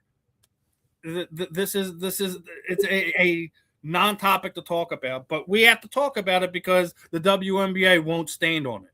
And that's absolutely a leadership thing, and it's going to continue until that leadership is removed from its position of power, in my opinion. I could be wrong, but I don't think I am. So, want to get on to this next point, right? We talked about this last week about the scuffle, right?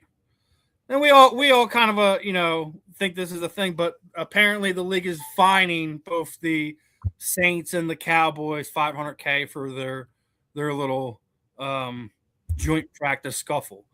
Which they weren't the only team that got in the scuffles. Even the Eagles and Patriots got into a little thing at their joint practice. But do you really think they need to fine them for that, or do you just be like, guys, you have to control this. You can't let it get to the point where you got guys suplexing other guys. Ben, let's start with you.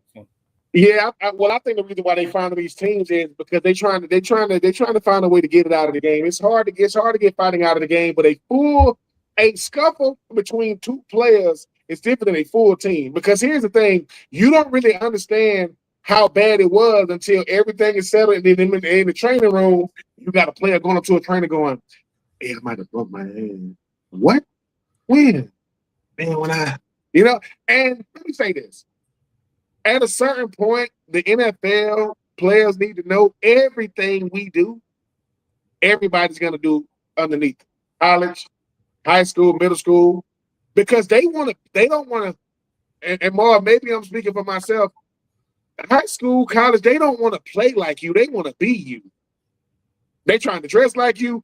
I can't even remember the freaking quarterback name for freaking Nebraska. Talking about, don't get mad at me because God made me look like Patrick Mahomes. No, he didn't. You cut your hair like that. Rayola? You put your sleeve on like that. Which means they make you look like him. Anyway, I think when it comes to the players, though, these consequences are going to get harsher.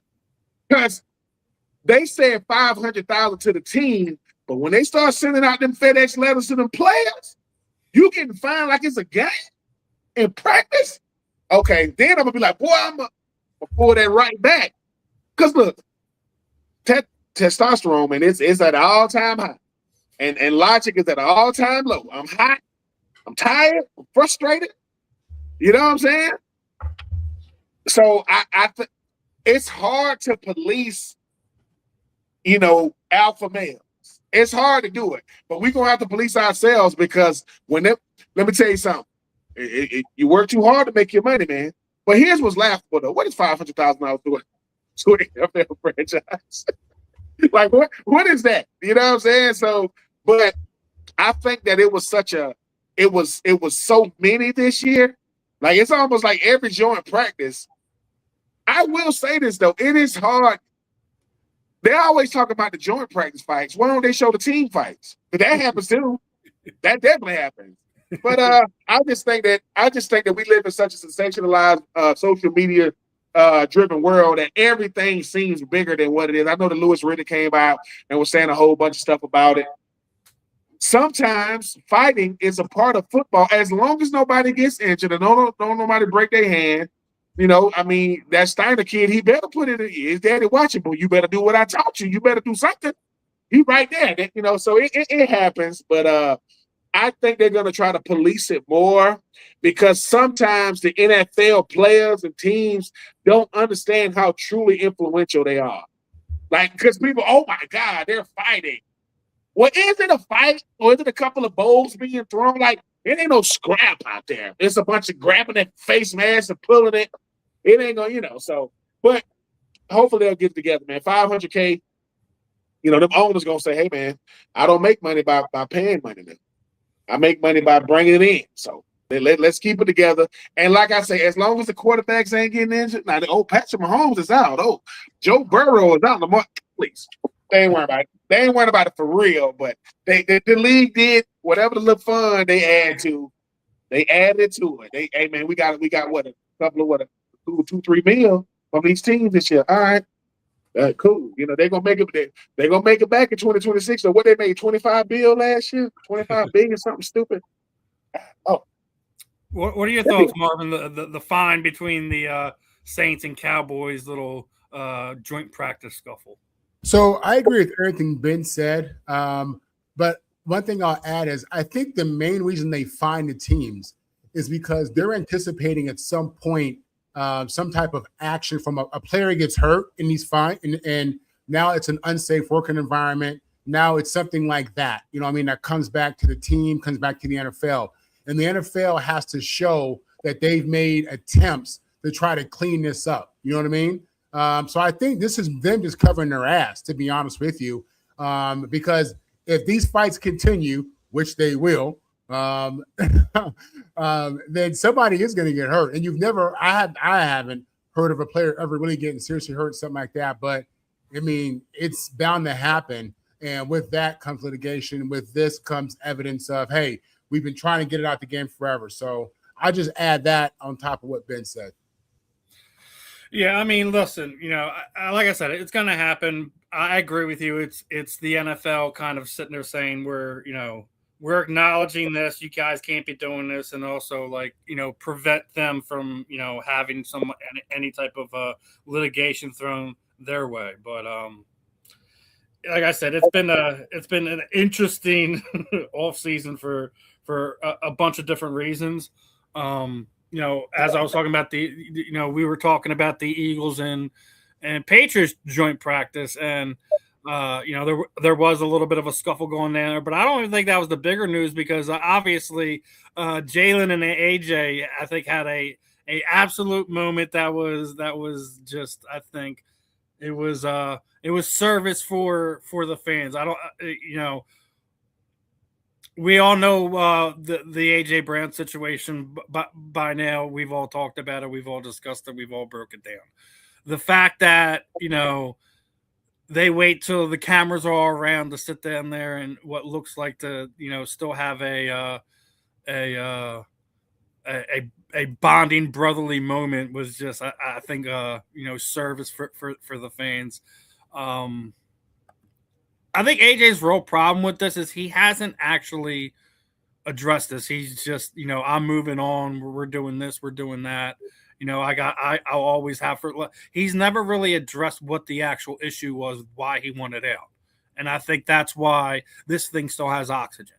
The fact that you wait till practice is over and everything, and all the cameras are there, and you're chucking it up with Jalen, who you more or less have been throwing under the bus for the last 2 years. But me personally, I've moved on. What I wish AJ the best, just not when it's against us. Other than that, he helped us win a Super Bowl. That's all I'm gonna leave there. Actually, I'm gonna switch gears here because our guest is here, gentlemen. So let's welcome in former NFL kicker, Mr. Nick Lowery is joining us today. Nick, how are we feeling today, my friend? I prefer to be introduced as Kansas City Chiefs' current Hall of Fame. Former NFL kicker sounds like I'm in a, dustbin somewhere. Well, I got two former NFL players here. They're not in dustbin, so you're not in a dustbin either. Marvin, Powell, are you kidding? Yeah, what's going on? How you doing? Good. How are you? Man, listen, it is a pleasure to have you on here. Growing up, I was a big Jet fan, as you can imagine. And was that your dad? My father, Marvin Powell Jr., played for the New York. Yeah, I think it was the number one pick. My first year at 78, when I almost made it, but I wasn't quite ready for prime time. So, but Marvin, I think, was our number one pick back in 78, right? He was the number 4 pick in the draft. He was the number 4 pick overall in 1977. And he played with the Jets until 1985. So yeah, wow. He was in New York for 9 years and spent his last 2 years in Tampa. But Nick, man, listen, growing up a Jet fan, obviously I'm aware of who you are, and you had a phenomenal career, and we're excited to have you. And I know I got a few questions for you here, and go for it. Yeah, and obviously we're here with our man Ben Troupe as well. Hey Ben, man, how you doing, sir? Man, I mean, obviously when we knew you was coming on. I'm always telling Steven, I said, look, man, there are 3 guys on the team that are almost irreplaceable. That is your kicker, your punter, and your long snapper. Because if one of those guys get hurt, all hell about to break loose. It is officially broken loose. Because I say, look, people can run fast and hit hard. I say, but we got to get it through the mud running. It ain't but one person can do that. Because if the punter gets hurt, the kicker got to do it, and the kicker gets hurt, the punter got to do it. You don't want me to do it. If you think you don't need me running out there, because it's going to be, but no, it is a pleasure having you on. I'm always messing with Marv about his dad, man, and the fact that you got a chance to, play with his dad, man, be there with him, and we are the motto for this show is Marvin Powell for Hall of Fame, because he ain't in there yet, but he needs to be in there. So but no, man. No doubt. Marvin, kick this thing off, brother. I got you. So Nick, obviously, knowing that you're coming on here, I'm going back and I'm just reading stuff about your life and your career and just everything. And I've been fascinated by quite a few things on the field and off the field. We'll start with on the field. First of all, you played for quite some time. Obviously, got into the league in '78, and then obviously played. It was 14 years. 18 years altogether. In that time, sports science and training changed and evolved, and because of that, it allows players like yourself to play, almost 20 years. I had read that you had incorporated some speed training later in your career, which ultimately aided and it's really impacted your ability to play for a while. Can you talk about, just how the training for kickers had changed from 1978 until, obviously almost the year 2000 when you got out? What was different from the beginning of your career to the end of your career?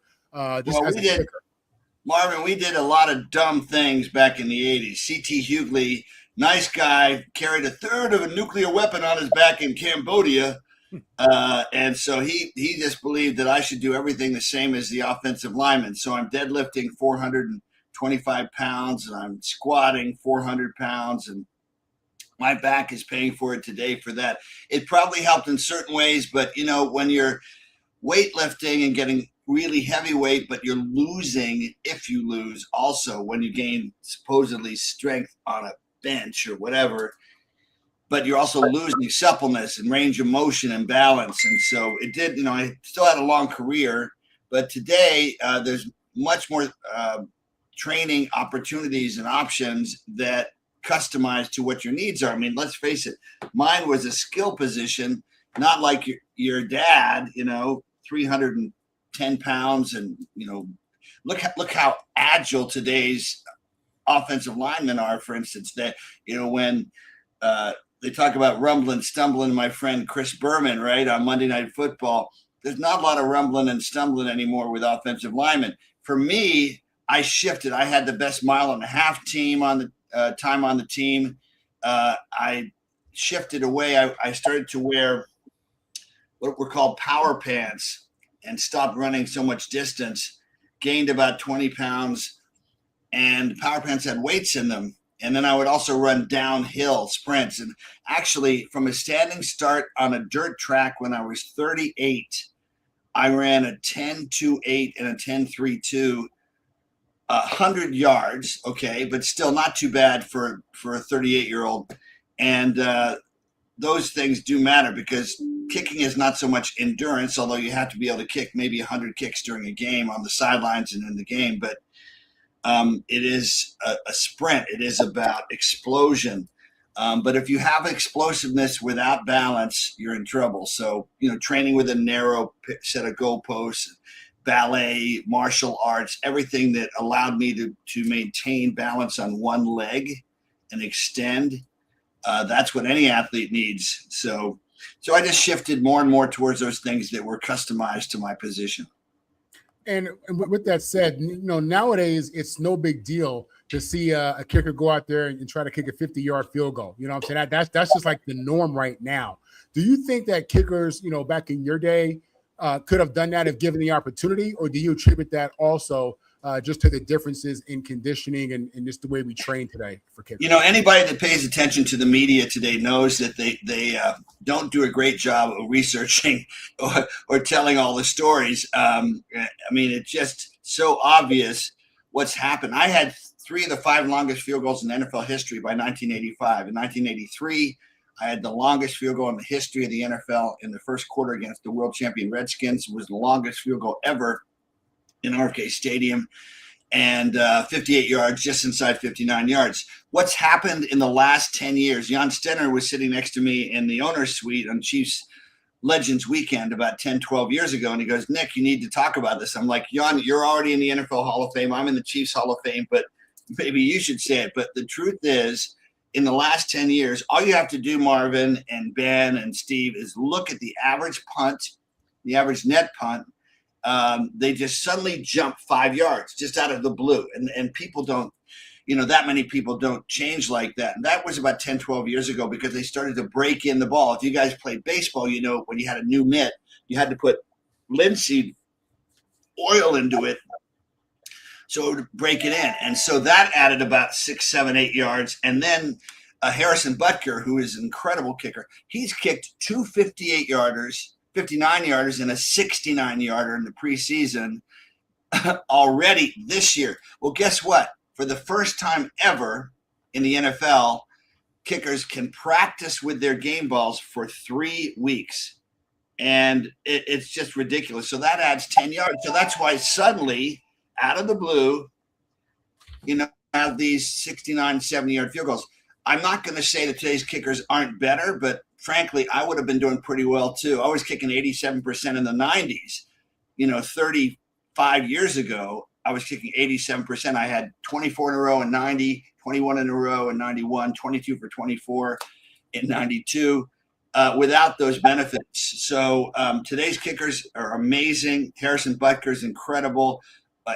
Brandon Aubrey is amazing with Dallas. There's some really great kickers, but they haven't suddenly, morphed into monsters. The ball, if this was baseball, they'd be talking about a juiced baseball. It's a juiced football now, and they never talk about it.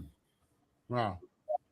Yeah, but Nick, but even with that being said, I do my best not to do that either, like to try to compare the different eras, right? Because if you can kick, you can kick. If you can get it through the upright, you can. But the mind of a kicker has got to be something that needs to be studied more, because you guys are usually over there kicking into a net and y'all looking to see, and all of a sudden the game is going on now. We need Nick to come in and save the day. What is that like, knowing that, look, I know it's all about your routine. I know it's all about, listen, I'm just trying to get, I get a good look. What is your mindset knowing that I'm the only guy on this team that can do what I do. Yeah, we got a punter, and if you get hurt, the punter got the kick, but that's not good for him. What is the mindset? What is your mindset going into a game knowing, hey, I'm gonna be the guy that either makes sure we win this game or not, regardless if it's raining, snow, windy. What is that like? You are the Billy the Kid, man. It's a great question. You are the Billy the Kid, man. You got to go out there in the corral against Wyatt Earp or against some other person and get it done. And so you have to train as if every kick is a situation with a score. So you're training yourself just like an actor, right? You're rehearsing over and over. So when you run out there, you're not surprised. Now this is a really good thing to share with people that get nervous and don't know how to handle it, because you're running out there. You don't have 70 plays or 50 plays. You've got one kick and you better make it or your team loses. And usually that one kick, it could be an extra point, makes a huge difference in the game. So there's an unbelievable amount of pressure. So when you're running out there, part of you is saying, one voice you have to learn to discipline is going, this is too much. But you practice so that you override that. And one of the ways you override it, you say, I want to be nervous. You own that nervousness. If you say, I don't want to be nervous, be calm, I don't want to be nervous, that's going against your natural instincts because you care, because you put in so much time, pain, effort. And so you practice with situations. Hopefully your team field goals are situations and pressure. And then you run out there and then you have mechanisms that work for you. For me, I would say left foot as I'm approaching the ball, and I'm a right-footed kicker, left foot, which was a reminder, left foot right at the target at the goalpost, and explode. Explode was my permission to attack the ball. When you get in trouble, and I talked to Harrison Butker this week about this, is when you're trying to be too accurate. When the pitcher, I was a pitcher in college, when the manager comes out and says, whatever you do, don't throw it on the outside corner. What's going through your head is the image of the outside corner. You're more likely to throw it on the outside corner. So whatever you put in your head is incredibly important, and managing your state is just as important, probably more important. In practice, it may be more physical, but you're also providing situations. And I bet you, both of you guys, and Marvin Powell Sr., even at offensive line positions, you got to remember the call. You got to remember who I'm blocking. I might shed that guy and hit a second guy. But you practice it so that in the big games, when, let's say, out of the blue, a safety comes in and you got to pick him up, you've practiced that so many times that you react without any hesitation. I'll never forget, just to make this more broad for players in general, you remember Priest Holmes, who scored about 70 touchdowns in 3 years for the Kansas City Chiefs with Dick Vermeil, right, in the early 2000s. I mean, amazing player, right? Incredibly good. And maybe one of the best offensive lines of all time, blocking for him. When he would go through the walkthrough on the Saturday before a game, everybody would leave. He would stay on the field, and he would walk through and visualize every single step of every single fundamental running play that he knew was likely to be called. And if you watch Priest Holmes, what really signaled him out was no hesitation, none. It was boom, boom, boom, boom, boom. And you're telling me your offensive lineman creates that hole for a fraction of a second, and he can bust right through it because he's got no hesitation, because he's prepared that way. Same thing with the kicker. You prepared so much that you're no longer thinking. It's the self-consciousness that gets in the way. The big muscle groups get in the way, and you lose that subtlety as a kicker, man, and you just have to attack the ball. That's why I said explode, because that was about attacking the ball, because God's given us this amazing brain that if we turn it loose, we already know how to kick, we know how to block, we know how to run, we know how to swing, all those natural motions. It's when we get self-conscious that we slow down that little bit and lose our power. When I mean, Nick, well, this is my last one because I gotta ask this. Nick, would you say that kickers are the greatest doubt annihilators in sports? Because it's only one of y'all. Because doubt, we all have it. But I would think that y'all would. Man, that is such a cool phrase, brother. Doubt annihilators. Is that what you just said? Yes. You are a smart man.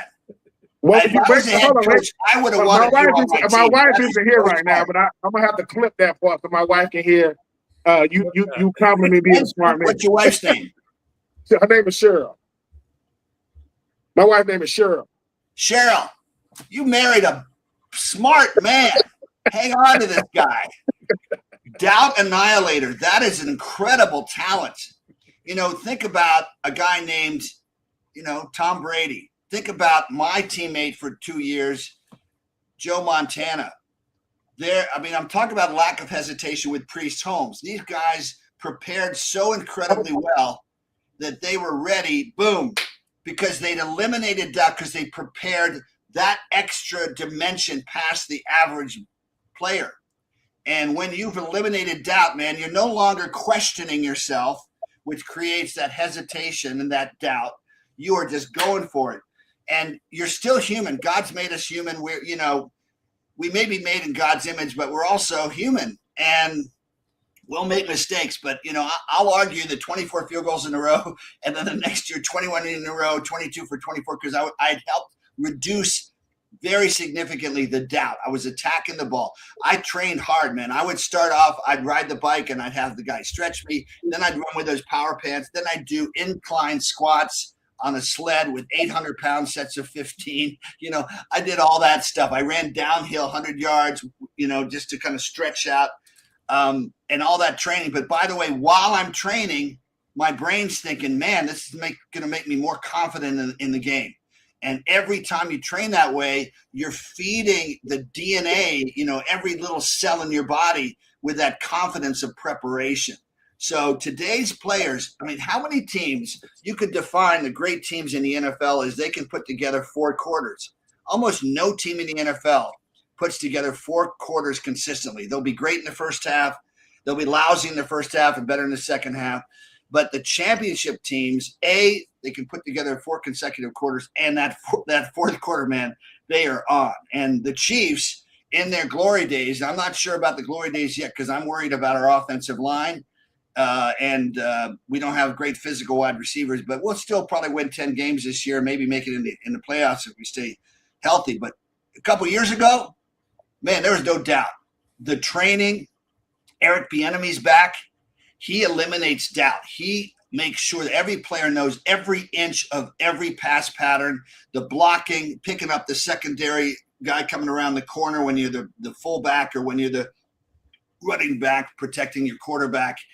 And that's the only thing I worry about with the Chiefs now is we got to protect Patrick Mahomes, man. With the exception of Tom Brady, he's, possibly, you got to go by record.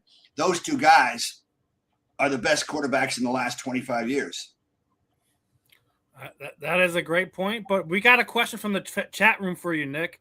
Anthony basically asking, for you as a kicker yourself, why do you think special team gets overlooked in general? Because he feels like the kicker and punter become an afterthought when drafting.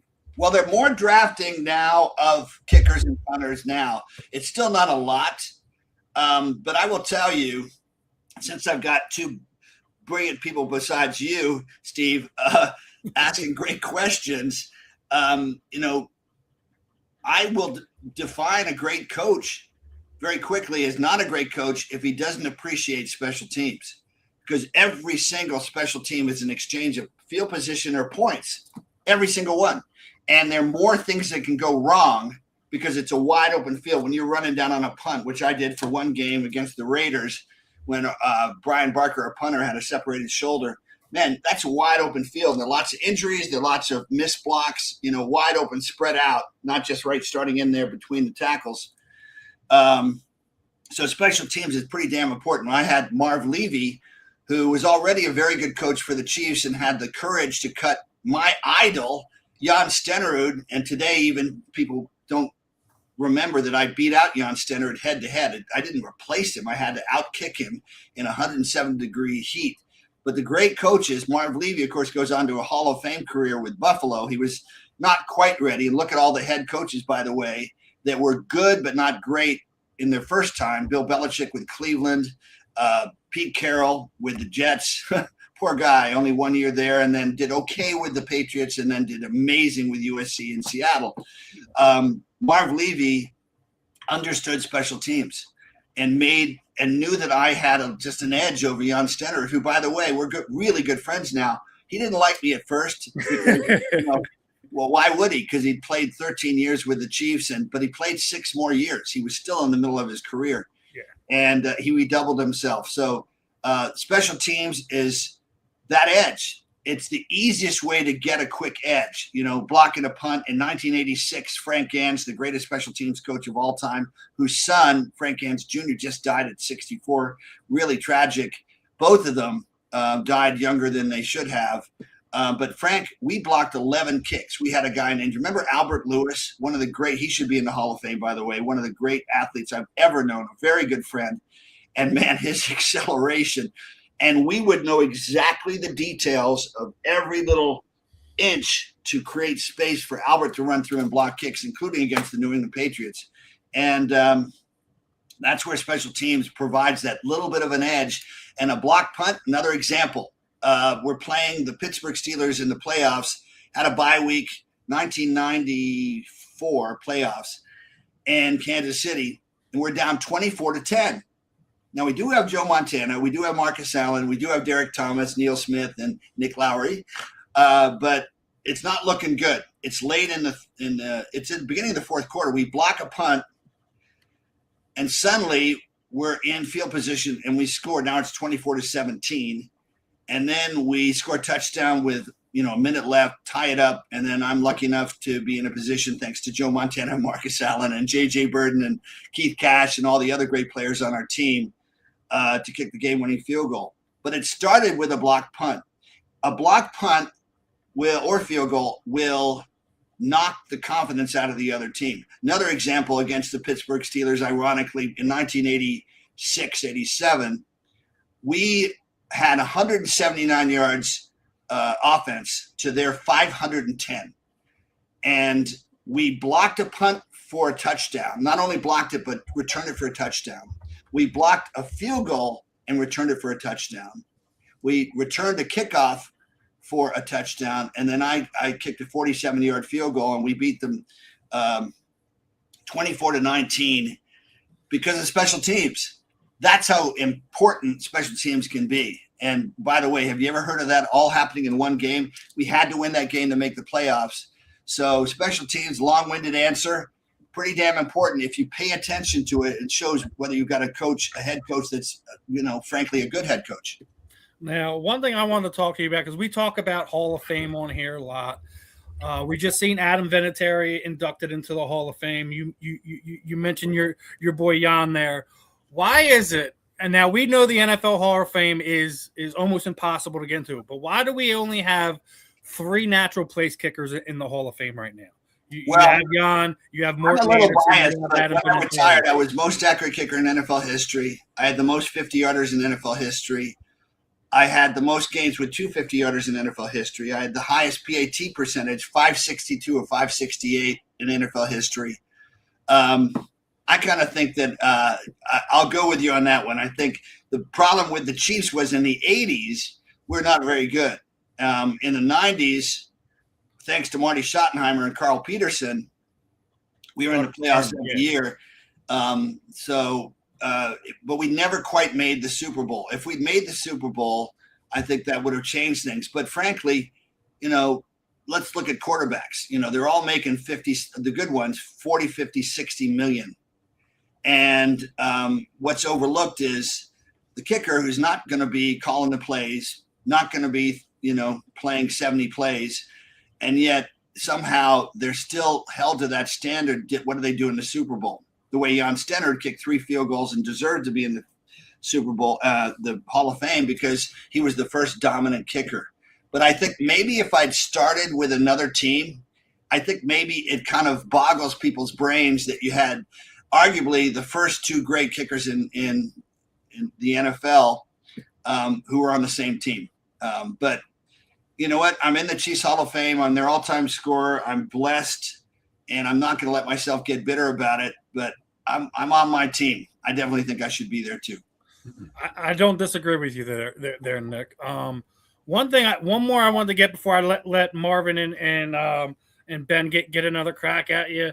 Definitely wanted to give you a chance to kind of plug your book and talk to your book. Well, thank you. Make it alone in front of 80,000 people. What gave you the wherewithal to kind of put this book out there, and what's it about? Thank you. I was just actually on Fox National Radio yesterday talking about the book. I want to help people deal with pressure. I think whether you're an offensive lineman, whether you're a head coach, whether you're, somebody that has a job with, a lot of pressure, one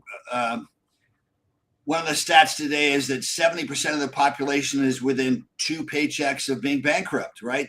We talk about the economy. It's got 2 faces. One is the people that invest in stock and the stock market are doing well, but there's so many people. That's why I have a program called Champions for the Homeless that are really close to, have lost it. They lost a job and maybe had a medical expense and now they're homeless. So dealing with pressure is something our culture runs away from, because on the other side of pressure is responsibility. And the kicker can't make any excuses. You learn quickly. Shut the you-know-what up. Make it. If you don't learn, get ready for the next one. You don't have any excuse.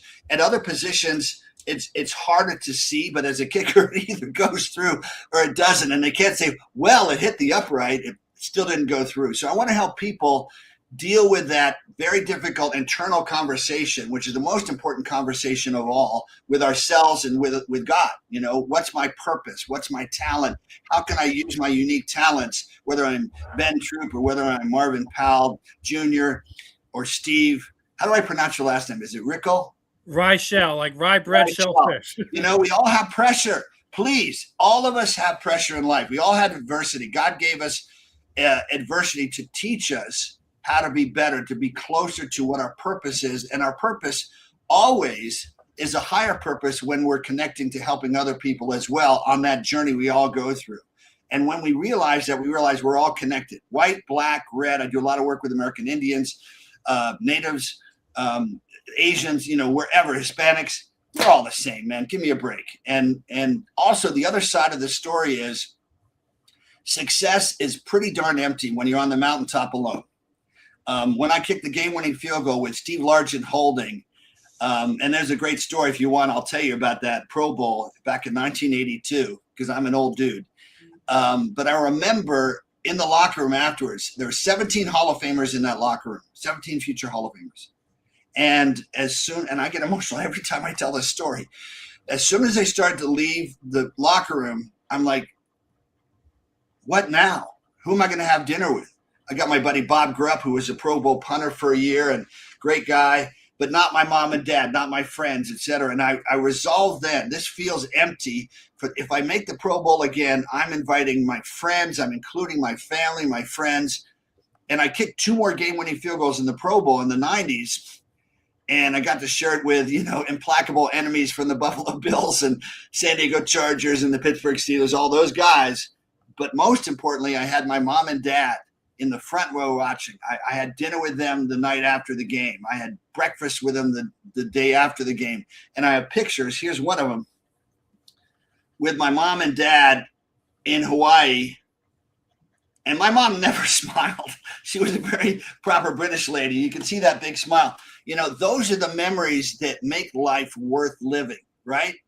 That we had success, but we shared that success and that energy.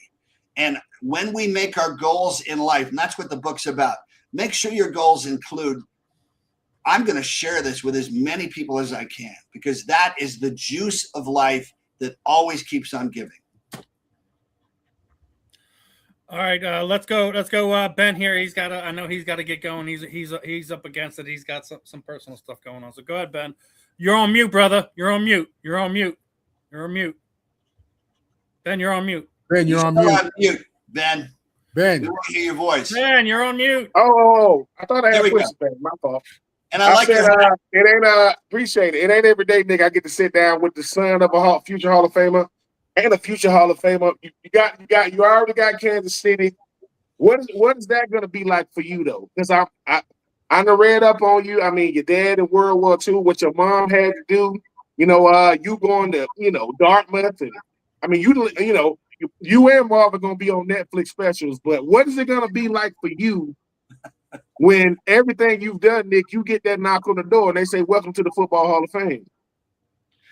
Gratitude, man. I mean, the most important thing actually, if you Google, guys, Nick Lowery Companion app, my company, Blue Cloud X, has developed a mental health app and, keeping us to manage all the challenges in life, especially as we get older too, by the way, is mental health. And gratitude is the most predictable way of staying in a good place, is to focus not just on all the SHIT that happens to us, the injuries. I got 5 joint replacements, guys, both shoulders from the stupid behind the neck weightlifting we did, and the hip replacement, the knee and the ankle. But I'm so grateful I get to help people. I'm so grateful I get to work with and stare people at Champions for the Homeless at St. Vincent de Paul in the eye and see people that have nothing, and yet they've had everything taken away and they're still grateful. So gratitude, man, that's what I will feel, so much gratitude. And that's what it's all about. I mean, the great speeches, Larry Fitzgerald. Have you ever seen a guy that was more congruent and consistent on and off the field? He comes to Champions for the Homeless with us in Phoenix, and man, he'd get his lights hit. He'd fall down after a big monster hit. He'd bounce right back up, tap the guy in the shoulder. Patrick Mahomes does that too, by the way. Nice hit. I'm like, man, wow. But gratitude is the simple potion that keeps us healthy and happy. And I would be unbelievable grateful. And then you turn around, Ben, and you think about the mentors. I bet you had great coaches, teachers, mentors, parents, role models. Just, I'm sure one of them at least jumps up in your head and goes, man, that guy or that woman helped me, my mom, right? That helped me stay through all the tough stuff and kept growing as a human being to be a better person. Marvin, your final thoughts on this one? A couple of things here. When you were mentioning using the baseball reference, talking about when you say something, that's what people start thinking about. You sounded like Tony Robbins. He does this thing called NLP, neuro linguistic programming. I don't know if you're familiar, but as a kid, okay, so it makes sense because that's you sound like him a little bit when you talk. As a kicker back in the day or even now, did you have any mental health coaches? Did you have? Today it's a very common thing to have a therapist, to have a success coach, whatever it may be. Back in the day, it was still maybe quirky and taboo. But have you been into that? Is that something that you've been doing, working with someone? And well, I'll tell you what. Before the '90s season, I'm staying up late at night, and we've got a new head coach, new general manager, and in fact, the cover of Kansas City Star magazine I was on, it said Nick Lowery is one of the greatest kickers in NFL history, but at 34, his time running out. And I thought I'm going to try these Tony Robbins tapes. And that year I led the NFL in scoring. I won the Golden Toe Award, had 24 field goals in a row. And I went from already being the most accurate kicker in NFL history at 77% to 87%. And I met Tony Robbins after that, and he invited me to shoot a commercial. So my commercial was on with Tony Robbins' commercial. It was part of that for like 12 years. And I'm not as big a fan of the conferences that he does because there's a lot of, I think, implied group pressure. But doing the tapes and the books, his books are unbelievable. And in the end, we have to do our own work. We can't just change because other people, as much as we like them, are putting, their own pressure and implied judgment on us. We have to do the work ourselves. And once again, so that internal narrative that we alone can manage is productive and focused on things that we can control. By the way, the only thing we can control is us, how we look at our challenges, how we make better choices, how we deal with adversity, how we deal with failure. I mean, the hardest thing as a kicker, Marvin, and Steve, is, coming back from a missed field goal. It's the worst, most public, failure. And in my book, it's all about, being told 11 times I wasn't good enough. But at the end of 2 years of being told I wasn't good enough, I was ready to beat out Jan Stenerud every day. And by the way, who was charting us? Clark Hunt, who's the current owner of the Chiefs, the son of Lamar Hunt, and he was the one that told his dad, charting us every day. Get off time, made, missed, whatever. Nick Lowery's going to beat out Jan Stenerud. So anyway, the work is worth it, but it's not going to be easy. Additionally, this is off football, but Ben had referenced your mom, and you had mentioned how she was British. I had read that she had a huge responsibility in helping identify people who had lost their lives in the Jewish Holocaust.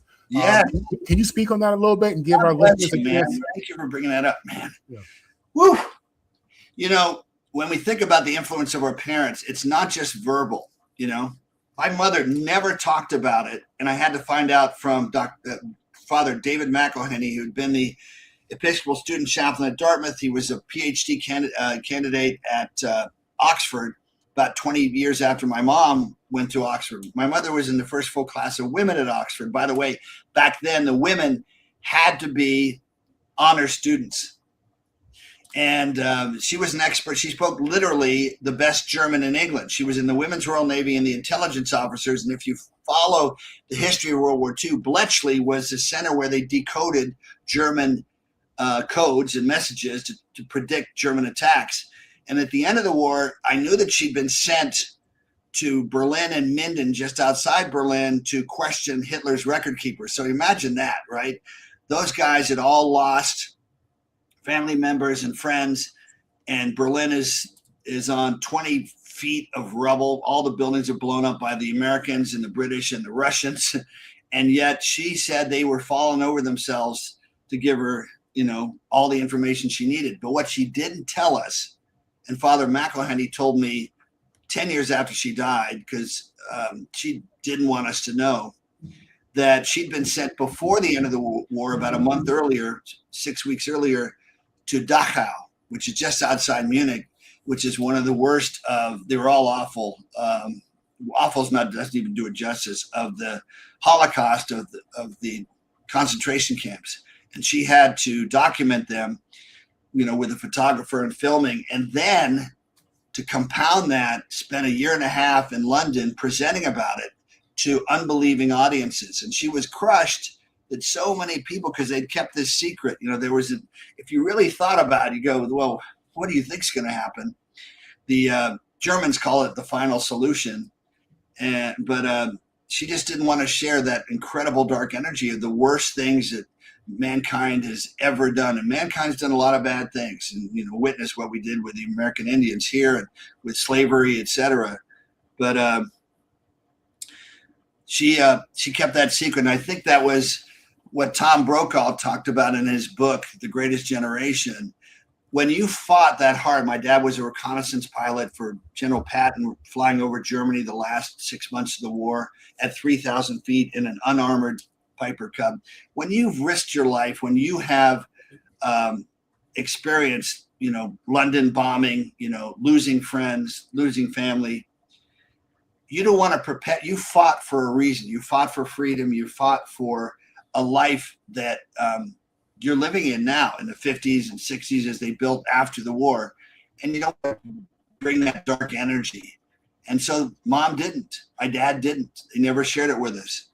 And, you know, it's hard not to get emotional. Think about the level of love your parents have to protect you from that stuff. You know, they want you to have a life better than they had. And she was a great woman, as my dad was. So I was lucky.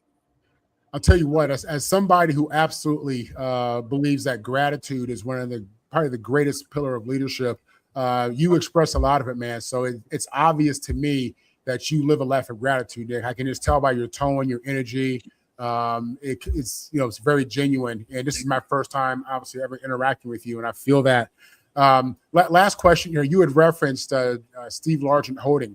Let me ask you, of all the times that you've ever missed a kick, right? And you haven't missed that many, right? How many, and you don't ever hear about this, kickers, you know, you should take accountability. So, you know, but how many times really is it the holder that messed up and you don't want to call them out? Is that a common thing, Nick? Be honest. I will answer that, which is almost never, once in a great while. but it just doesn't help. I mean, in the book, in the movie, Any Given Sunday, no, not Pet. That's right, Ace Ventura, Pet Detective with Jim Carrey. He's pointing at the whole. He's that kicker is like living his life in bitterness because it laces out, but it just almost never. I'll just say almost never, and it's just not worth it to even focus on that because that's out of your control. What's in your control is that you're lucky enough to have a holder that likes to practice it. And then you have those game situations where, they're under pressure too. Talk about unappreciated. The holders only notice when they screw up. But in the end, learning to own your stuff as a kicker is a great lesson for life. Right. And I look at it that office we create, Marvin and Steve, between where the ball's going to be kicked and where we approach, that's our office, man. If we learn to control that area, say 4 yards by 3 yards, that's our office and that's our sacred sanctuary. And in life, if we don't let people knock us off that sense of purpose and direction and deep core values, life is going to be good. And the goalposts are the higher purpose. You do your daily discipline and you attack the ball, and then it's going to hopefully make it most of the time. Once in a while it won't, but trust it. And for the great majority, it's going through, and hopefully it's going through something that really matters. It's something that helps other people too. Got two from the chat, and then we'll wrap it up and let you go, Nick. Anthony did ask as we were going over the Hall of Fame stuff. Who are your top 3 kickers in the NFL right now that you would trust to make a kick when it matters the most? I wish I followed it so I knew and could really fairly say, but Harrison Butker is amazing, and Brandon Aubrey is really good. The Detroit kicker is really good. I can't think of his name right now. But there are probably about 5 or 6 guys that are really, really good. And the hard part of being a kicker is that the biggest kicks are in the playoffs, and the playoffs are always in the coldest, worst weather. A statistical group analyzed my career and said I was the most accurate kicker, not only with regular field goals, but in bad conditions. That is when it's freezing cold or less. And I'm really proud of that. So anyway, life is good. I'd say those guys, Harrison has got an amazing combination. If you look at all the game-winning field goals that put us in the Super Bowl or won the Super Bowl, Vinatieri, of course, was the first one to do that. And he certainly deserves to be in here. What a great guy, too. By the way, he was a pretty darn good athlete. I mean, I was not a good tackler in the open field, but I was okay at working some guys to the sidelines. One time, Eric Bieniemy, I mentioned earlier, our offensive coordinator, who was leading the returner up for the San Diego Chargers, and Eric was built, man. And I had to try to get him out of the way so we could tackle the returner. And I'm running towards the sidelines, and I realize with my flimsy shoulder pads and my single bar, I still had to hit him. So I hit him, and he just launched me about 5 yards in the air on the sidelines, and boom, and I cracked a rib, and air went out of my lungs. And Marty, who did not like to show a lot of affection for his teammates, for his players, but he ran over and he was worried. And I said, Marty cares, man. I knew it. But anyway, life is good. It's a amazing position, and it teaches you a lot of the key lessons. And then hopefully you apply those in life afterwards, with hard work and focus and something that matters. And the last one, obviously, you were just talking about the stuff with your mom and all. And one of our avid listeners, Eddie, wanted to say that, more or less, he just, thank your mom and things like that. Obviously, he Eddie, thank you. Yeah, let me just share something with you. So I'm one of the senior ambassadors for Project Max. If you look up projectmax.club, we have a bunch of NBA players. We have some world judo champions, and I've been recruiting. We have a number of NFL players that are dedicated through sport to end racism. We're working with historically black colleges. We're beginning to do that now. and anti-Semitism, hate, and intolerance, because sport can help us transcend politics and get to the real stuff, the core values. Look at what the World Cup just did for all these people in Europe that were fed this BS about America. And then they came here, they're like, America's a pretty darn good place. I mean, every country has its stuff to deal with, but when they compared, their experience in America to what they thought it was, they loved it. And sport has the magic to do that, bring people together, which is what we need. You're absolutely right, because that's all I heard, Nick, after the World Cup had finished. It's just every fan from another country, they were just like, I was just blown away on how great the experience was, how great the people were, the food was awesome. They were just glowing about how great America was. As being, an American citizen for, my entire life, I love hearing stuff like that when people come to our country and enjoy, the culture inside of something that's a deep part of their culture. So I think overall, the FIFA World Cup was an overall success, at least, for us here in America. And, hopefully we can have more experiences sharing each other's cultures in that way.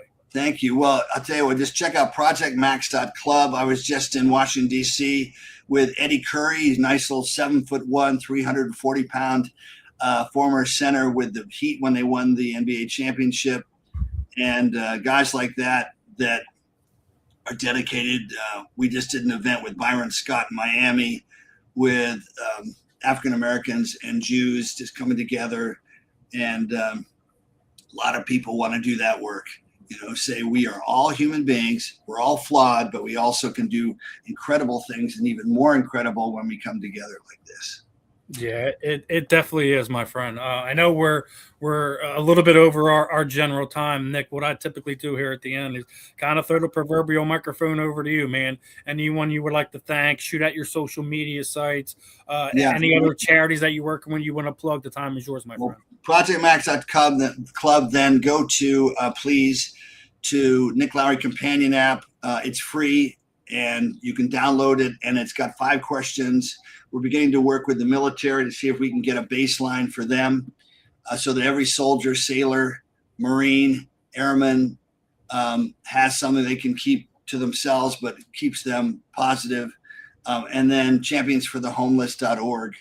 We've done that for 20 years, 77 events, and we put a human face on the homeless in Phoenix in a way that most major cities haven't. And I'm very proud of that. And a lot of people that were retired have told me, on Thanksgiving, Christmas, and Easter, and in the summer, we just did one a couple of weeks ago. We called it Christmas in August. Gave away thousands of pairs of underwear and socks and shoes, chiropractors, haircuts, flowers, food, incredible music. But it's just to say, you matter. We see you.